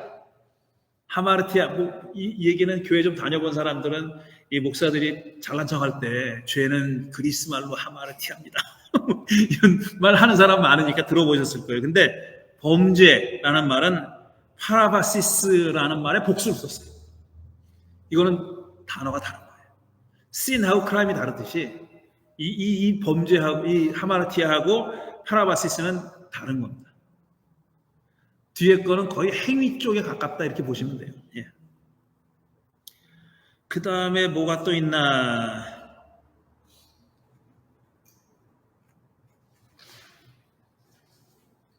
그러니까 율법을 수여한 목적은 사람을 살리는 거다. 사람에게 생명을 부여하는 것. 그게 그러니까 율법이 사람을 살리진 못한다. 저주에서 우리를 해방시키지 못한다. 라고 얘기한 거예요. 사람을 살리는 것은 믿음밖에 없다. 이런 걸 강조하는 거죠. 넘어가겠습니다. 그 다음에 요 26, 7, 8 구절을 하면은 3장이 끝나네요. 네.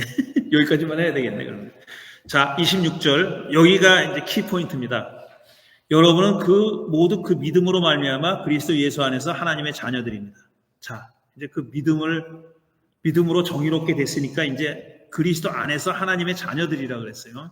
이 하나님의 자녀라는 말이 굉장히 중요한 말입니다. 왜냐하면 유대인들은 자기들만 하나님의 자녀, children of God이라고 생각했어요.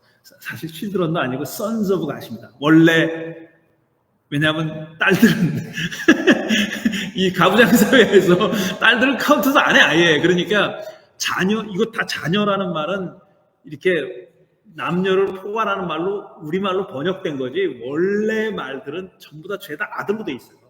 하나님의 아들로 돼 있습니다. 하나님의 자녀들은 그렇게 된 거고요. 그리스도 안에서 믿음으로 여러분은 모두 세례를 받아 not circumcision 할례가 아니라 세례를 받아 베프티즘을 받아서 그리스도와 하나가 되고 그리스도를 옷으로 입은 사람들이기 때문입니다. 그랬어요. 이 옷으로 입다라는 표현이 바울과 바울의 그 추종하는 사람들이 그래도 꽤 많이 사용한 말인데 옷을 입다라는 건 뭐냐면은 그러니까 옛날 구습을 벗어버리고 옷을 갈아입는 거예요. 쉽게 얘기하면 구습을 벗어버리고 새로운 옷을 입었다. 새로운 가치관을 갖게 됐다. 새로운 지향을 갖게 됐다. 이제 삶의 목표가 달라졌다. 이걸 얘기합니다. 이런 뜻으로 옷을 입은 사람들이라는 말을 쓴 겁니다. 그리스도를 옷으로 입었다 그랬어요. 그러니까 그리스도께서 하신 일을 같이 수행하는 그 길을 따라가는 그런 거예요. 그리스도와 같은 가치관을 가진 같은 삶을 사는 이런 사람을 얘기하는 겁니다. 그런 사람들은 유대 사람도 그리스 사람도 없고 이렇게 되면은 세례를 받아서 그리스도와 하나가 되고 그리스도를 옷으로 입으면은 유대 사람도 그리스 사람도 없고 종도 자유인도 없고 남자와 여자가 없습니다. 여러분 모두가 그리스도 예수 안에서 하나이기 때문입니다. 그랬어요. 이거 교회에서 많이 얘기하는 겁니다. 예. 저도 많이 얘기했고 저도 이걸 가지고 설교도 많이 했고 그랬는데 우리가 들으면 이게 뭐 별거야? 라고 생각하죠. 남자도 여자도 없죠. 종이라는 게 지금 없으니까. 종이 우리가 피부에 와닿지 않잖아요. 종으로 살아보질 않았는데. 근데 생각해 보세요. 우리보다 몇 세대 미만에도 이 미국에는 종이 있었어요. 심지어는 아브라함 링컨도 종을 부리고 살았어. 노예 해방을 시켰지만 노예를 부리고 살았다고요. 무슨 워싱턴 집에는 뭐 수백 명의 종이 있었다 그러고. 그러니까 한 세대 전만 해도 종이, 그리고 우리가 느끼는 거랑 그야말로 이 흑인들이 느끼는 거랑 너무 달라요. 근데 지금부터 2000년 전에 이런 얘기를 한 겁니다. 이건 정말 폭탄 선언 같은 거예요. 그 당시 상식에는 전혀 안 맞는 거예요. 이거는 사람들이 화를 내는 게 아니라 조롱할 얘기입니다. 그 당시 사람들은 저놈이 미쳤다고 보든지 아니면 조롱을 했을 거예요. 너무나도 현실과 동떨어져 있는 주장을 하고 있기 때문에. 근데 제가 설교 시간에도 여러 번 말씀드렸어요. 이 시대에 첫 1세기, 2세기에 남겨져 있는 사람들이 남겨놓은 많은 문서들이 있습니다.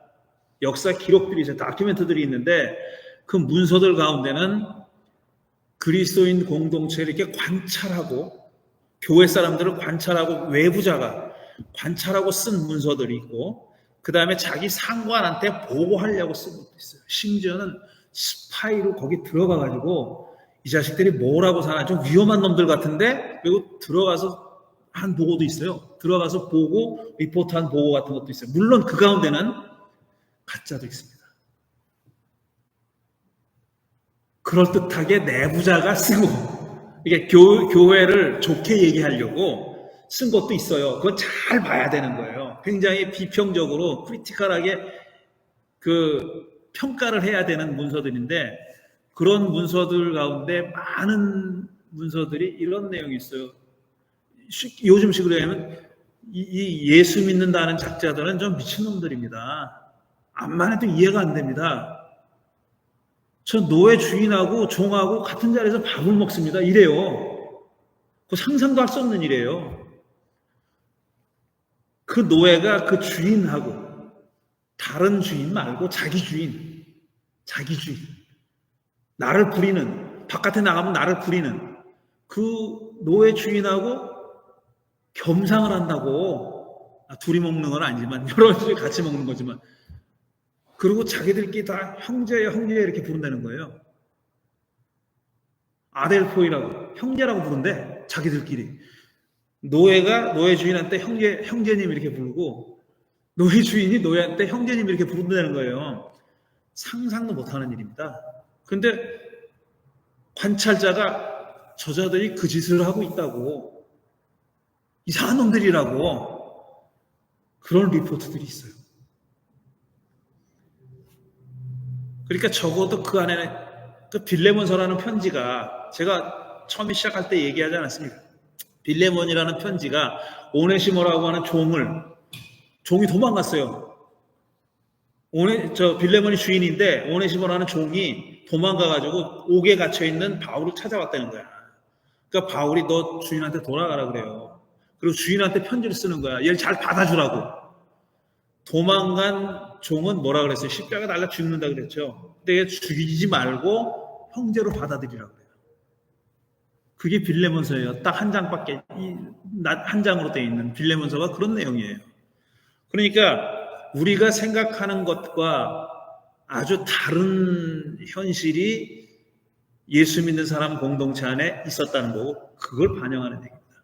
지금 이 28절은 바로 그런 현실을 반영하고 있는 이렇게 얘기하라고 이렇게 여기라고 바울이 얘기하고 있지만 이렇게 여기고 있기 때문에 이런 말을 하는 겁니다. 그래서 여기서 믿음 얘기하는데 믿음으로 말미암아 그랬잖아요. 여러분 그 믿음으로 말미암아 그리스도 예수 안에서 하나님의 자녀들입니다. 근데 우리가 자꾸 믿음은 어떤 주관적인 태도, 그리고 어떤 구체적인 행위, 믿음이라고 하는 뭐 구제해주고 뭐 이런 행위, 이런 걸 얘기하는 게 아니라 아주 그러니까 그리스도 사건, 그리스도께서 십자가에 달려 죽었다가 다시 살아났다는 그 사실에 대한 전폭적인 신뢰와 거기에 자기를 커밋하는 것, 자기를 내던지는 것, 헌신하는 것, 그 사건을 현실화하기 위해서, 그 사건을 확산하기 위해서 자기를 내던지는 것, 디보션하고 커밋하는 것, 그게 믿음이에요. 어떤 구체적인 행위, 남 도와주고 그게 나쁘다는 얘기가 아니라 그런 어떤 개별적인 행위를 가리키는 게 아니라 자기 자신을 그냥 바울이 어떤 표현을 하냐면 죄에 대해서 나는 죽었다 그래요. 죄에 대해서 나는 죽었다. 그리스도와 함께 살았다. 산다 이렇게 얘기해요.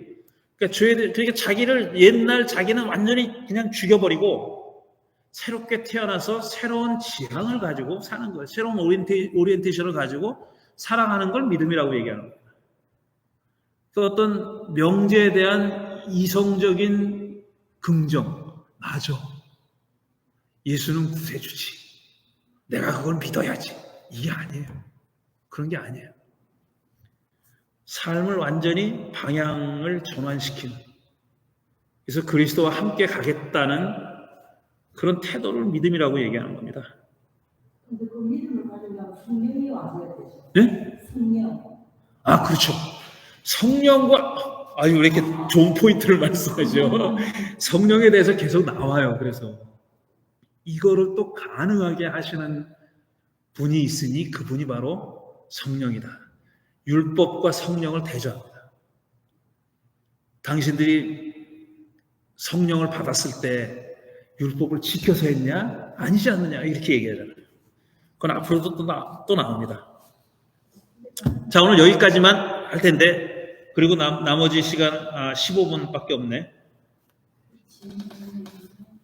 예? 질문 하나 있어요. 하세요. 아니 아니라 제가 사실 기독교 잘 모르는데 기독교나 이런 거에 대해 예. 그래서 소위 얘기하는 말, 뭐 유신, 지옥 이런 말에 제일 그 말 다음에 듣는 말이 뭐냐면 리본이라는 말이에요. 리본, 다시 태어난다. 리본.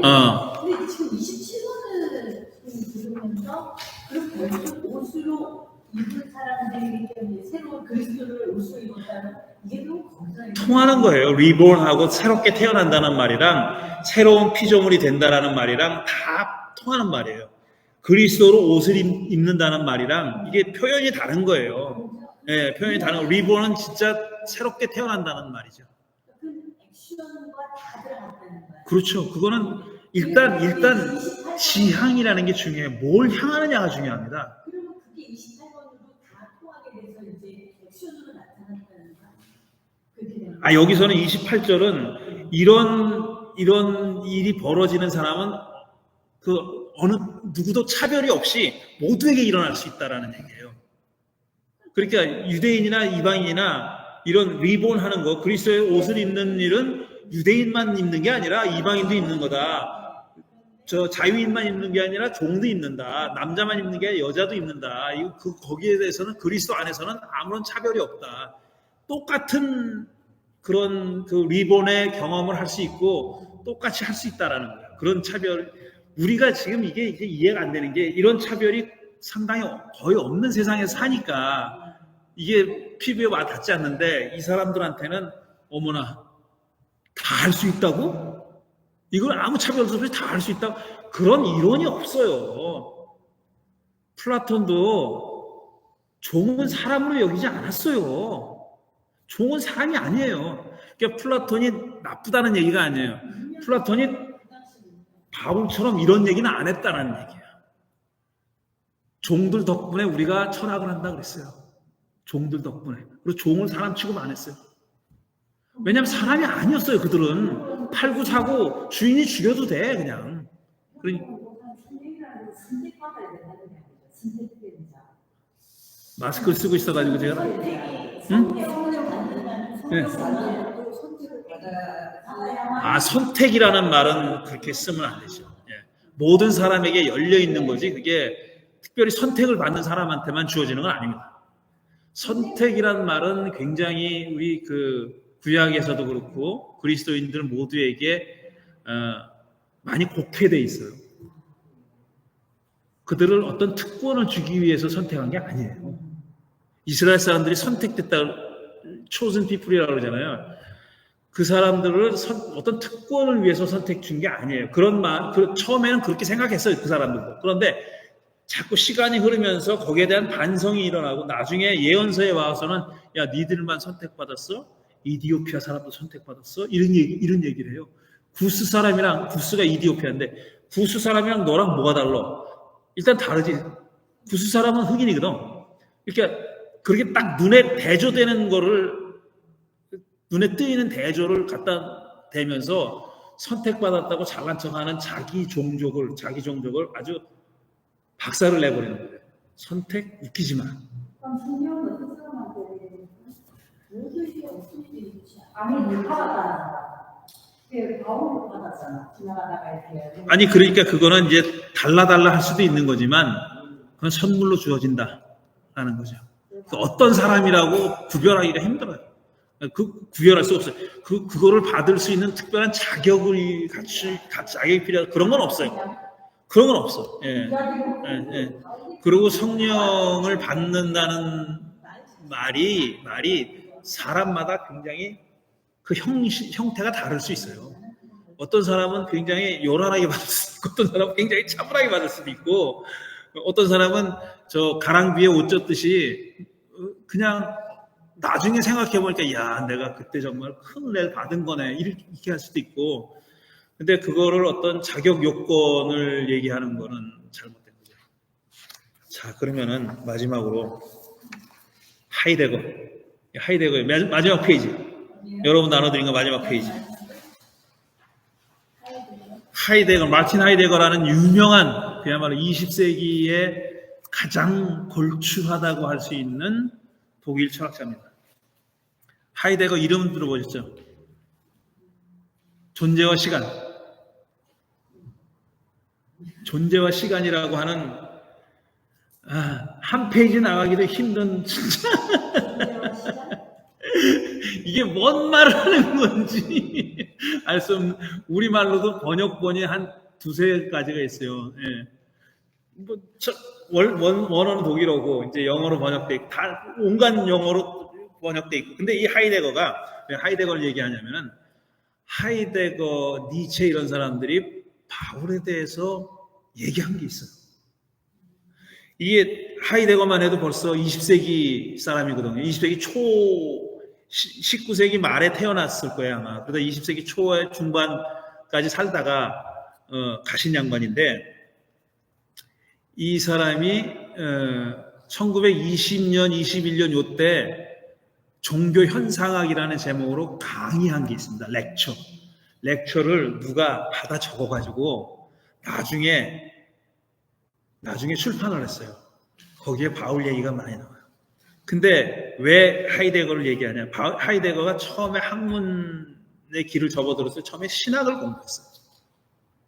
놀랍게도 이 위대한 철학자가 신학을 공부해. 처음에 신학을 공부하다가 이제 철학을 하게 된 거예요. 그래서 이 사람이 20세기 초중반에 이 하이데거하고 저 유명한 독일의 신학자들하고 같이 비공식 세미나를 한 게 있어요.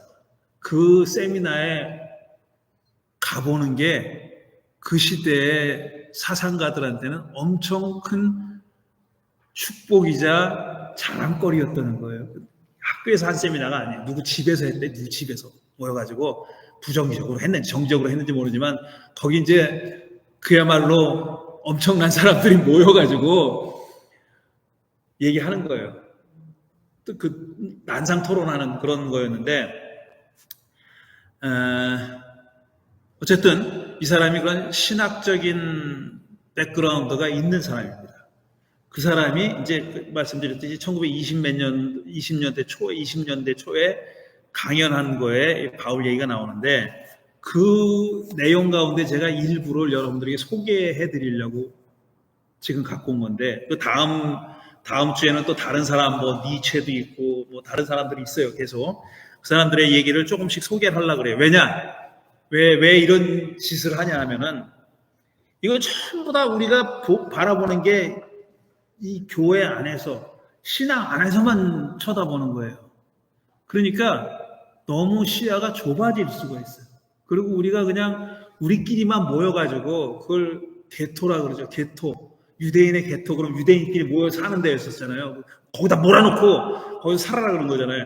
마치 누가 시키지도 않았는데 그렇게 우리 강제로 쳐넣지도 않는데 우리끼리 게토에 들어가가지고 우리끼리 뭐 하는 거예요. 방언하는 거예요. 방언. 제가 방언이라는 설교도 몇 주 전에 했잖아요. 다른 사람 못 알아들어 무슨 말을 하는지 예수 믿는 사람들끼리 만나가지고 막 얘기하면 자기들끼리 쓰는 말이 있어요. 다른 사람들은 못 알아듣거나 관심이 없는 말을 해. 그래서 그러지 말자고 해가지고 이 하이데거나 그 다음에 뭐 아간벤, 뭐 마디우 이런 철학자들이 바울에 대해서 글을 쓴 사람들의 이야기들을 조금씩 소개하려고 하는 그런 생각을 하는 겁니다. 그래서 그 강연이 The Phenomenology of Religious Life라고 하는 제목이 붙어 있는 그러니까 종교적 삶의 현상학이라는 제목이 붙어 있는 그런 강연에 나오는 바울에 관한 얘기를 제가 소개하는 겁니다. 자, 첫째로 이 순서대로 나갈게요. 바울이 쓴 문서, 편지잖아요. 우리가 지금 읽고 있는 갈라디아서도 그 중에 하나인데 바울의 문서는 원시교회, 첫 교회, 1세기 첫 교회, 1세기 중반 그러니까 예수님이 30년경에 돌아가시고 바울이 이제 회심하고 이제 교회들이 막 퍼져나갔잖아요. 그게 기원 후 50년, 60년 요때거든요. 그때 교회를 원시교회라고 그래요. 거기는 교회당이 있는 것도 아니고 가정에서 모였습니다. 대부분 가정에서 모였던 그런 원시교회의 삶의 방식에 관한 때가 묻지 않는 기록이 바로 바울의 서신이다. 바울이 남겨놓은 글이 이런 내용을 담고 있다. 그러니까 원시교회 사람들이 도대체 어떤 삶을 살았는지, 뭘 어떻게 믿고 어떤 삶을 살았는지 하는 것을 보여주는 중요한 역사적인 기록이 바로 바울 서신이라고 생각한 겁니다. 그런데 이 하이데거가 주목한 점은 뭐냐면 그 원시교회 교인들의 삶에서 중요하다고 그들의 삶을 아주 중요하게 영향을 끼친 그런 내용이 뭐냐면 종말론적인 정향이라는 거예요. 그러니까 우리가 마지막 때를 살고 있다 라는 인식. 근데 하이데거는 이 초대교회 바울의 공동체는 정말 언젠가는 심지어는 자기들이 살아있는 동안에 파루시아 예수가 다시 와서 이 역사가 종말이 끝난다, 심판이 이루어지고 끝난다라는 믿음을 가지고 있었던 사람들도 있어요. 그게 자기가 죽기 전에 일어날 거다, 그런 일이. 그러니까 그런 생각을 가지고 살았어요. 그리고 대부분의 기독교인들은 내가 죽기 전은 아닐지라도 머지않은 미래에 그런 일이 일어난다라고 믿고 살았어요. 그게 종말론적인 정향이라고 하는 거예요. 대부분이. 지금도. 아니, 지금은 안 그렇죠. 지금은 그거 믿는다고 입으로 떠버리는 사람도 절대로 그렇게 안 믿습니다. 그거 믿으면요, 지금 집 다 팔아야지.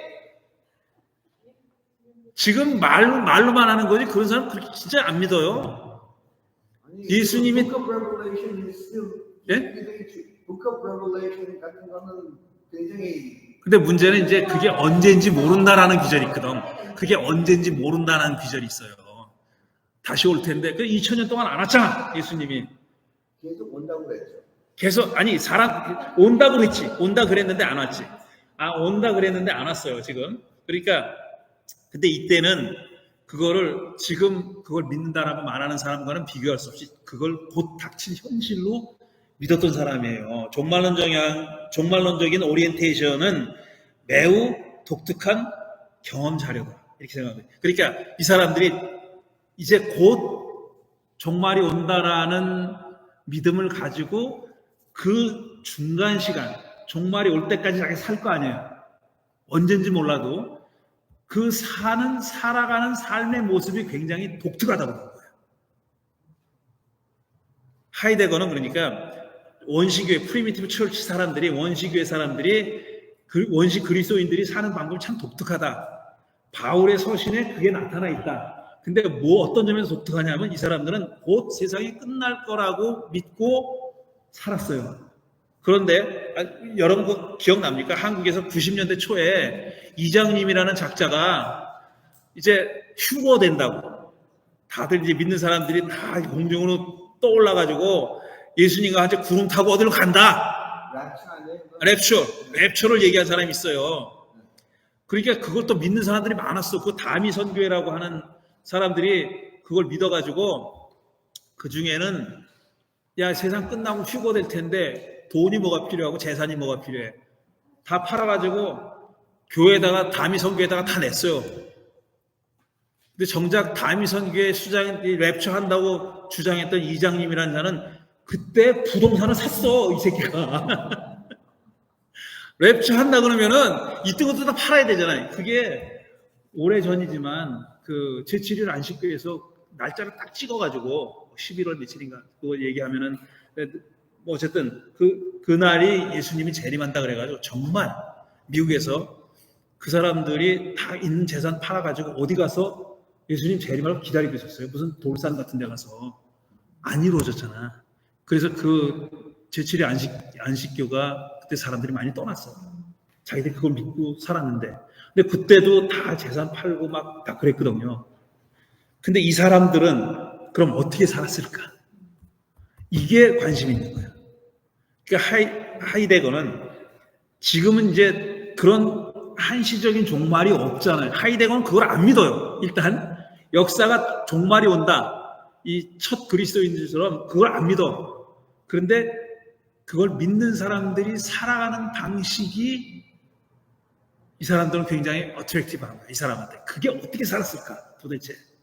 그리고 이 사람은 실존주의자잖아요. 실존주의자. 그러니까 실존적으로 종말이 온다고 믿는 거. 그러니까 종말은 안 오지만 내가 종말이 온다고 생각하고 믿는 하루하루를 이렇게 실존적으로 살아가는 삶을 얘기한 사람이거든, 이 사람이. 그러니까 첫 프리미티브 처치 사람들이 어떻게 살았는지가 관심이 있는 거예요. 이 사람한테는. 그래서 그거를 깊이 연구했는데 뭐 신약 학자들처럼 그렇게 연구한 게 아니라 이 사람은 자기 보는 눈이잖아요. 자기 보는 눈으로 바울의 서신을 읽은 겁니다. 그래서 이 사람이 발견한 게 뭐냐면은 왜 이런 또 프리미티브 처치에 관심이 있었느냐면은 하이데거가 처한 서구 현실. 그러니까 양차 대전을 겪고 1차, 2차 대전을 겪고 정신적으로 이 서구 사람들이 너무너무 피폐해졌잖아요. 야, 사람이 어떻게 몇 천만 명을 죽이냐, 자기들끼리. 1차 대전, 2차 대전 때 너무나도 많은 사람들을 죽였잖아요. 그리고 인종 학살을 했잖아요. 유대인들을 학살했잖아요.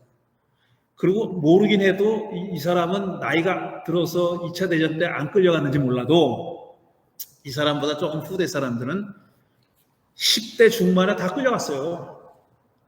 끌려가서 군인 노릇을 했던 사람들이 많아요. 이 시대에.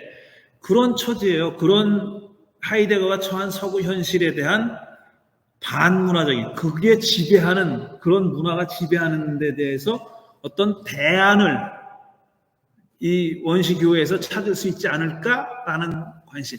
근데 그 대안을 어디서 봤냐면은 종말이라고 믿고 살아가는 사람의 삶의 모습에서 그런 대안을 찾을 수 있다라고 본 겁니다. 이 양반이. 그래서 바울을 공부하고 연구하고 바울에 대한 강연하고 원시교회에 대한 강연을 한 겁니다. 그래서 2번 보면은 원시교회 교인들의 정체성과 삶의 모습은 어떤 거냐면 바울의 복음 선포를 받아들여서 믿음으로 정의롭게 된다라는 우리 서신에서 지금 얘기하고 있는 그 바울의 복음 선교를 받아들여서 첫 그리스도인들이 우상의 종살이에서 해방돼서, 그러니까 저주에서부터 해방돼서 오늘 읽은 구절만 보면은 자유롭게 하나님을 섬기는 삶으로 살게 됐다는 겁니다. having become, 그렇게 계속 되어가고 있는 거예요, 지금. 완료된 게 아니라 계속 변화하고 있는 그 모습, 변화하고 있는 모습에서 원시교회 그리스도인의 삶을 본 겁니다. 그들이 그렇게 살고 있다는 것을 본 거고, 이런 새로운 삶의 방향은 종말론적 기대에 의해서 결정된다. 이게 역사가 완성되는 시간, 역사의 종말, 엔드 오브 히스토리가 다가왔다는 그런 믿음에 의해서 삶의 방향을 결정했다는 사실이 하이데거한테는 굉장히 중요한 내용이었다 이겁니다. 그래서 이 세상적인 삶을 추구하지 않는다 그랬어요. This worldly life예요. 이 세상적인 삶이에요. 이거 바울이 이 세상을 얘기할 때, 바울이 세상을 얘기하지 않아요. 세상을 닮지 말아라, 세상에 대해서 죽었다, 이런 얘기를 많이 합니다. 근데 바울이 이 세상이라는 말을 썼을 때는 어떤 의미냐면, 이거는 하이데거가 정확하게 본 겁니다. 그 밑에 보면 the sense of the world라고 그랬잖아요. 시간과 공간 안에서의 사물들의 집합이 아니라, 우리가 보는, 눈으로 보이는 이런 물질 세상을 얘기하는 게 아니라, 바울은 그걸 월드라고, 세상이라고, 코스모스라고 얘기한 게 아니라, 개인과 집단이 삶을 살아가면서 자기 이해를 발전시키는 의미의 연결망이다. 그게 세상이다 본 거예요. 세상을 물질로만 파악한 게 아니라, 거의 이 사람들이 나는 누군가, 자기 이해, 이 세상에서 나는 누군가, 그리고 이 세상은 물질로만 본 게 아니라 이런 모든 의미들이 얽혀 있는, 그러니까 사물이 아니라 사물이 갖고 있는 의미, 사물들과 사물들 사이에 맺어져 있는 관계가 갖고 있는 의미, 이런 의미들의 연결이 세상이다라고 봅니다. 말은 어렵지만 별거 아니에요. 의미 없이 존재하는 건 없다, 이 소리입니다. 그런 의미 없이 존재하는 모든 것 안에서 세상은 뭐고 나는 뭐냐, 이거를 알아가는 과정, 이거를 알려고 했다는 겁니다. 거기서 하이데거는 그리스도인들의 삶이 상당히 관심을 갖게 된 거예요. 그 삶에 관심을 갖게 된 겁니다. 이런 의식이, 이런 세상에 대한 의식이 원시교회에 있었다는 거예요. 원시교회 사람들은 그러니까 세상을 물질로만 보지 않았다는 얘기예요. 물질을 격화한다는 얘기가 아니에요. 물질로만 보지 않았다. 여기 얘기했듯이 시간과 공간 안에서 사물들의 집합으로 본 게 아니다. 원시교회 사람들은 그렇게 보지 않았다는 겁니다. 세상을 그렇게 보지 않고 세상에 대한 바울의 새로운 인식은 하나의 대상이 아니라, 세상은 object, 대상이 아니라 하나의 인간의 존재 양식이라고 본 겁니다. 그게 세상이다. 바울이 말하는 세상은 그런 거다라는 거예요. 그러니까 인간이 처한 조건과 상황, 자연과 세상을 향한 인간의 행동 양식, 이런 말들로 표현한 겁니다. 하이데거가. 이 세상의 지혜와 하나님의 지혜를 대립시켰을 때는, 이 세상의 지혜와 하나님의 지혜를 대립시켰을 때는 이런 모든 존재 양식, 의미들의 연결망, 이런 것들을 염두에 두고 대립시켰다는 거예요. 십자가의 어리석음이 무슨 말입니까? 그건 이제 지금 얘기하려고 그러잖아요. 그래서 그 밑에 그래서 하이데거도 좋아하는 그 구절을 제가 인용해 놨는데, 세상의 지혜와 대립되는 하나님의 지혜는 그게 바로 십자가의 어리석음이다. 십자가는 뭐냐면은 죄인을 잡아서 죽이는 형틀이잖아요. 그러니까 예수를 로마 제국이 노예나 반역자들만 처형하는 십자가에 매달아 죽였어요. 그러니까 자기들은 말썽쟁이를 제거한 거예요. 그렇죠? 거기서 끝났다고 생각해요. 그리고 예수가 추구했던 가치, 우리가 하나님 나라라고 표현하는 예수가 추구했던 지향과 가치가 거기서 꺾였다고 생각한 거예요. 자기들이 정복했다고 생각했는데 하나님은 그 수단을, 그 십자가 처형이라는 수단을 예수를 부활시킴으로써 새로운 세계를 여는 길로 삼았다는 거예요. 그게 십자가의 어리석음이자 하나님의 지혜라는 거예요. 십자가가 어리석다는 게 아니라 사람들이 십자가를 어리석게 여겼다 이런 뜻이에요. 근데 그거는 하나님에서는 사람들이 언제 그 시대 사람들, 지금도 그때 지금도 마찬가지죠. 지금도 사람들이 십자가의 어리석음이라고 생각합니까? 그렇죠. 근데 아니, 사람들이라는 게 제가 볼 때는요, 기독교의 상징이 십자가입니다. 예. 네? 어디 가나 한국 같은 데 가도 특히 그냥 시뻘건 그 십자가 그냥 올라오는 데가 있어요. 막 그러니까 무슨 말씀인지 알겠는데 지난주에도 그 말씀하셨는데 예. 그래서 제가 장식품이 됐다 그랬잖아요. 오너멘트가 됐다고 십자가가 이제는 그거는 완전히 십자가의 의미를 곡해하는 거예요. 그 it doesn't sound positive. 그게 아니에요. 네거티브한 거예요. 아, 네거티브한 거를 부활로서 포지티브한 심볼로 삼았다는 거죠. 왜 부활을 갖다가 더 상징적으로 만들지? 그 상징적으로 똑같은 얘기지만 네. why 그거 갖다가 지우고도 부활은 어떻게 상징으로 만들어요? 십자가는 형태가 있는데 부활은 형태가 없잖아. 그러니까 상징으로 못 만들 만들지. 수 있죠. 어떻게 만들어요? 부활을 어떻게 만들어? 무슨 뭐 빛이든지 쫙 여기서 이렇게 빛은 아니 이게 뭐지 이렇게 쫙 나오는 거라든지 나 살아났다. 아니 그 상징으로 만들면은 사람들이 그걸 보면은 부활이라고 생각해야 될 거 아니에요. 그걸 보고 부활이라고 생각하는 사람은 그 상징의 의미를 아는 사람만 하는 거지. 지금 계속 얘기하고 있는데 적어도 똑같이 비슷하게, 밸런스하게 십자가랑 부활이랑. 근데 그렇게 안 만드는 거는 왜냐하면 십자가를 거치지 않은 부활이라는 것은 의미도 없고 가치가 없으니까 그랬을 거예요. 그래서 십자가의 상징이 더 중요한 거예요, 사실은.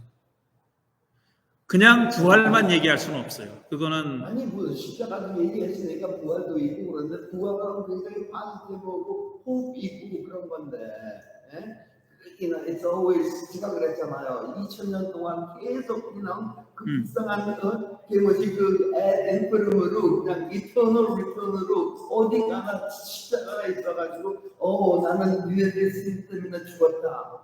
그게 계속 나오는 거 그게 되게 심볼라이즈 돼가지고 it's identified 아주 그 메타포가 되고 아주 그냥 십자가 그러면 기독교야. 네? 아니면 뭐 그걸 원한 거예요. 그걸 원한 거라고. 그걸 원한 거라고. 그걸 원한 거라고. 그러니까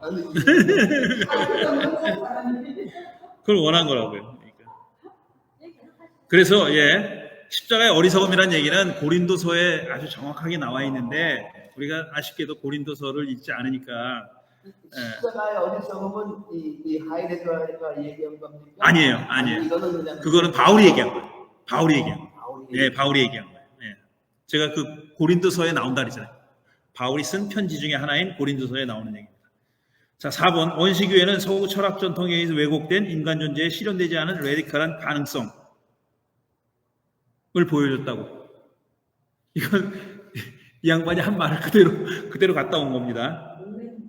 자, 그래서 원시교회의 이런 변화를 가지고 온 것은 아까도 얘기했던 바울이 그런 복음을 선포했고 십자가와 부활의 복음을 선포했고 그 선포의 내용은 십자가의 스캔들이라고 그랬어요. 이거는 바울이 쓴 용어입니다. 십자가의 추문. 십자가라는 것 자체가 추문이잖아요. 아주 극악무도한 죄를 저질러서 죽은 거니까 추문인데 그거를 부활로서 승화시켰다는 거예요. 그런 얘기예요. 그러니까 부활이 없는 십자가는 반밖에 안 간 거예요. 그리고 십자가 없는 부활은 거쳐야 할 길을 거치지 않고 뛰어넘은 거예요. 이 둘은 반드시 함께 가는 겁니다. 그래서 그게 하나의 스캔들인데 스캔들을 이제 그 스캔들을 표현한 구절이 고린도전서 1장 18절에서 25절인데 제가 길지만 인용해 왔어요. 읽어볼게요. 십자가의 말씀이 멸망할 자들에게는 어리석은 것이지만 구원을 받는 사람인 우리에게는 하나님의 능력입니다. 스캔들이지만 구원받는 사람들에게는 하나님의 능력입니다. 성경에 기록하기를 내가 지혜로운 자들의 지혜를 멸하고 총명한 자들의 총명을 피할 것이다. 그러니까 지혜롭다고 자랑하는 사람들, 내가 잘났다고 자랑하는 사람들, 그거 다 쓸데없는 거다. 그렇게 기록되어 있다는 겁니다. 현자가 어디 있습니까? 와이즈맨이 어디 있습니까? 학자가 어디 있습니까? 스칼라가 어디 있습니까? 세상의 변론가가 어디 있습니까? 하나님께서는 이 세상의 지혜를 어리석게 하신 것이 아닙니까? 십자가 사건을 통해서 그렇게 했다는 거예요. 이 세상은 그 지혜로 하나님을 알지 못하였습니다. 세상의 지혜로는 하나님을 알 수 없다. 이렇게 얘기한 거고, 하나님의 지혜가 그렇게 되도록 한 겁니다. 십자가의 어리석음을 통하지 않고는 하나님의 지혜에 도달할 수 없다. 이런 얘기는 아니고, 또 십자가의 어리석음이 곧 하나님의 지혜다. 이렇게 얘기한 겁니다.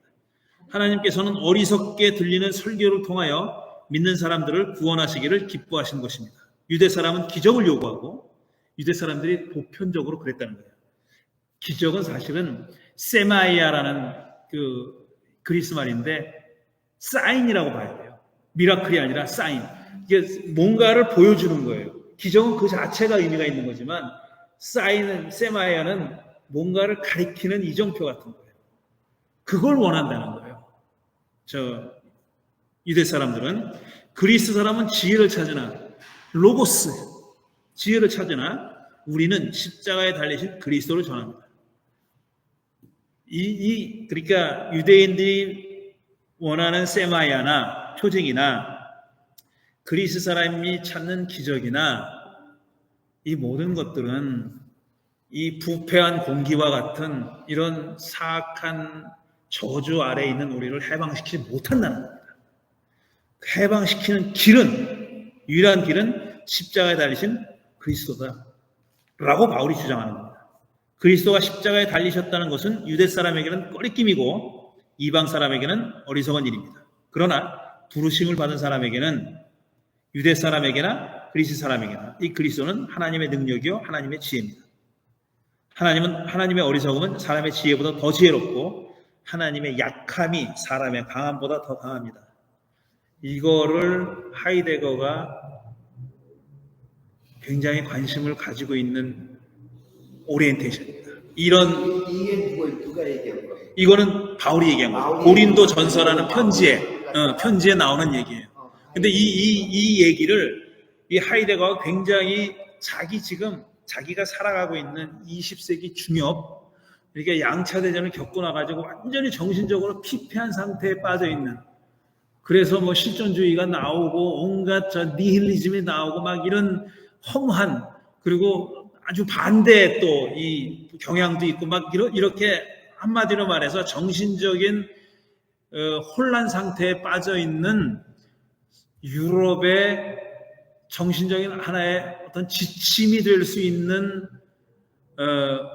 어떤 길잡이를 본 거예요. 이 양반은 바울에게서 본 거라고. 그러니까 모든 사상가들이 다 그랬다는 얘기가 아니에요. 하이데거는 그렇게 생각했다는 거예요. 20세기에 가장 영향력이 크다고 말하는 하이데거는 여기서 본 거예요. 그러니까 저는 기독교가 잘났다, 바울이 잘났다 이렇게 얘기하는 거예요. 저는 바울이 너무너무 잘못된 얘기도 많이 하고 있다고 생각해요.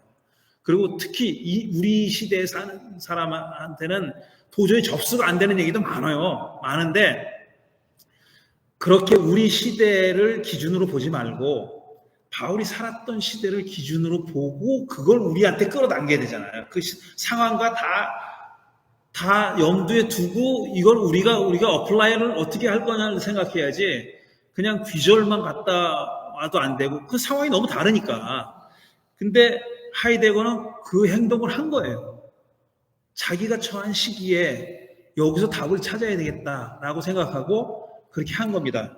제가 더 이상 할 수 없어서 그렇게 얘기하는데 이 양반이 하이데거 철학에서 중요한 건 앙스트라는 말이에요. 앙스트. 독일 말로 앙스트. 불안이라는 말이에요. 불안. existential angst가 있죠.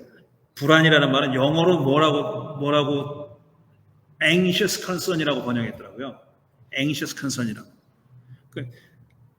이 하이데거가 말하는 불안은 그냥 밑도 끝도 없이 불안한 게 아니에요. 불안하면서도 희망을 가지고 있는 거예요. 불안하기 때문에 어딘가에서 희망을 찾으려고 하는 그거를 얘기하는 거예요. 불안이 부정적인 의미만 갖고 있는 게 아니에요. 이 양반이 얘기했을 때는 앙스트라는 게 불안, 그 부정적인 의미가 가지고 있는 게 아주 중요한 철학적인 개념이거든요. 근데 이 시대, 이 바울 시대에 살았던 이 기원 후 1세기에 이 종말이라는 것이 다 언젠가 일어난다고 믿으면서 살았던 이 1세기 기독교인들이 자기들과 비슷한 생각을 가지고 살았을 거다라고 생각합니다. 자기가 생각한 앙스트를 가지고 살았을 거다. 이렇게 생각합니다. 근데 거기에는 미래에 대한 희망이 들어있어요. 이 사람들은 자기가, 그러니까 이 미래에 우리가 어차피 결론을 미리 내다보고, 이 바울의 사람 얘기하는 거예요. 결론을 미리, 우리가 지금은 속된 말로 개고생을 하고 핍박을 당하고 막 박해를 당하고 막 해도 우리는 결국 이길 거야. 왜냐하면 하나님이 마지막에 우리 손을 들어주실 것이기 때문에. 이게 아니라는 거예요. 그렇게 살지 않았다. 견디고 살자. 조금만 견디면 우리가 그냥 나중에 확 꺾일 날이 올 거다. 이렇게 생각하지 않았어요. 그렇게 생각하지 않고 살았다고 하는 이 사람들만의 독특한 삶의 모습이 이 편지에 곳곳에 나타나 있습니다. 곳곳에. 제가 다음 주에 얘기할 거에 그 귀절들을 얘기하려고 그래요. 다음 주에. 다음 주랑 상관 있는 건 아니에요. 근데 고린도전서 7장에 제가 한번 읽어드리고 마칠게요. 그 얘기를. 야, 이게 4%밖에 안 남아서 끊어질 수도 있겠는데. 시간도 많이 갔고요. 야, 이거 한번 들어보세요. 고린도전서 7장입니다. 고린도전서 7장 17절부터 아무튼 주님께서 각자에게 정해주신 대로 하느님께, 이건 공동번역이에요. 하느님께서 각자를 부르셨을 때의 상태대로 살아가십시오. 이것이 내가 모든 교회에 내리는 지시입니다. 누가 할례 받은 몸으로 부르심을 받았습니까? 할례 받은 흔적을 없애려고 하지 마십시오. 누가 할례 받지 않은 몸으로 부르심을 받았습니까? 할례를 받으려고 하지 마십시오. 할례를 받았느냐 받지 않았느냐는 대수롭지 않습니다. 하나님의 계명을 지키는 일만이 중요합니다. 저마다 부르심을 받았을 때의 상태로 지내십시오. 그대가 부르심을 받았을 때의 종이었습니까? 그것에 마음 쓰지 마십시오. 자유인이 될 수 있다 하여도 오히려 지금의 상태를 잘 이용하십시오. 주님 안에서 부르심을 받은 종은 이미 주님 안에서 해방된 자유인입니다. 마찬가지로 부르심을 받은 자유인은 그리스도의 종입니다. 이 21절을 많이 오해해요. 종들 그냥 끝날 때 다가왔으니까 그냥 종으로 살아. 견디고 살아. 이런 뜻이 아니에요. 그런 뜻이 아니에요. 내가 너무 소리 질렀나? 그런 뜻이 아니에요. 그런데 그런 뜻으로 오해하고 삽니다. 하나님께서 값을 치르고 여러분을 속량해 주셨습니다. 사람의 종이 되지 마십시오. 또 이렇게 얘기하잖아요. 형제 여러분, 저마다 부르심을 받았을 때 상태대로, 부르심을 받았을 때의 상태대로 하나님과 함께 지내십시오. 이런 구절이 있고요. 한 군데만 더 읽어드릴게요. 똑같은 고린도전서 7장의 29절입니다. 조금 아까 읽었던 거는 그대로 사십시오 그랬잖아요. 어떤 상태에 있든지 그대로 살라고 그렇게 얘기했잖아요. 그건 그냥 숙명론이 아니에요. 숙명론이 너 어차피 그렇게 살다 죽게 돼 있으니까 그냥 그렇게 살아, 견뎌. 이 얘기가 아닙니다. 이 얘기가 아닌 것을 보여주는 귀절이 이거예요. 몇 절 내려가면 29절에 형제 여러분, 내가 말하려는 것은 이것입니다. 때가 얼마 남지 않았습니다. 때가 안 남았대. 이제부터 아내가 있는 사람은 아내가 없는 사람처럼, 우는 사람은 울지 않는 사람처럼, 기뻐하는 사람은 기뻐하지 않는 사람처럼, 물건을 산 사람은 그것을 가지고 있지 않는 사람처럼, 세상을 이용하는 사람은 이용하지 않는 사람처럼 사십시오. 이 세상의 형체가 사라지고 있기 때문입니다.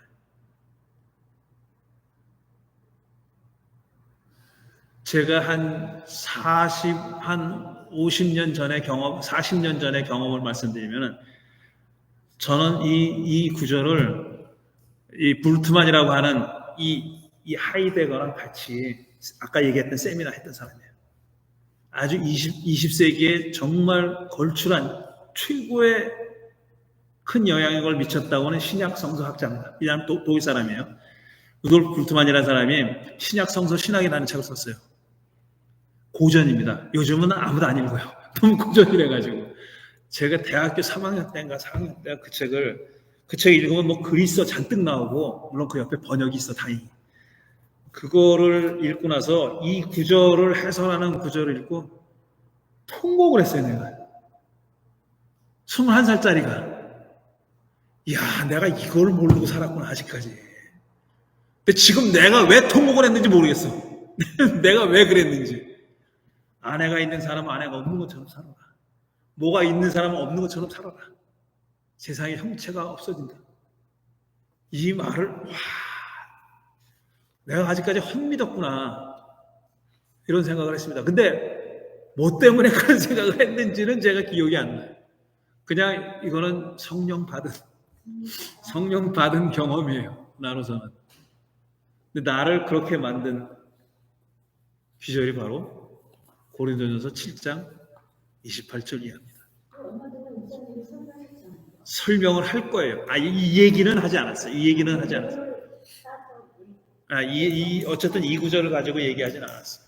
자, 그렇게 들으셨다면, 그건 다른 얘기. 이 구절은 아니고, 무슨 얘기 하는지 알겠어요. 어쨌든, 그거는 뭐, 우리끼리만 얘기고. 자, 오늘 그러면 3장까지만 했습니다. 3장까지만 했고, 다음 주에는 이제 4장을 읽을 텐데, 4, 5, 6장 3장이 남았어요. 근데 이거 읽는 거는 좀 빨리빨리 진행하고, 좀 종합해서 설명하고, 그 다음에 다음 주는 뭐, 니체 얘기를 좀 해볼까. 니체는 엄청나게 엔타이 크리스찬입니다. 예. 진짜 반기독교적인 사람이에요. 기독교가 하는 짓은 정말 눈 뜨고 못 보는 사람이에요. 근데 그자한테 건질 게 있어. 그자가 욕하는 이유가 왜 저렇게 그냥 못 잡아먹어서 안달을 할까? 말이 되는 대목들이 많아요. 그래서 그 얘기를 좀 소개해 볼까. 오늘 여기까지 합니다. 하이데거는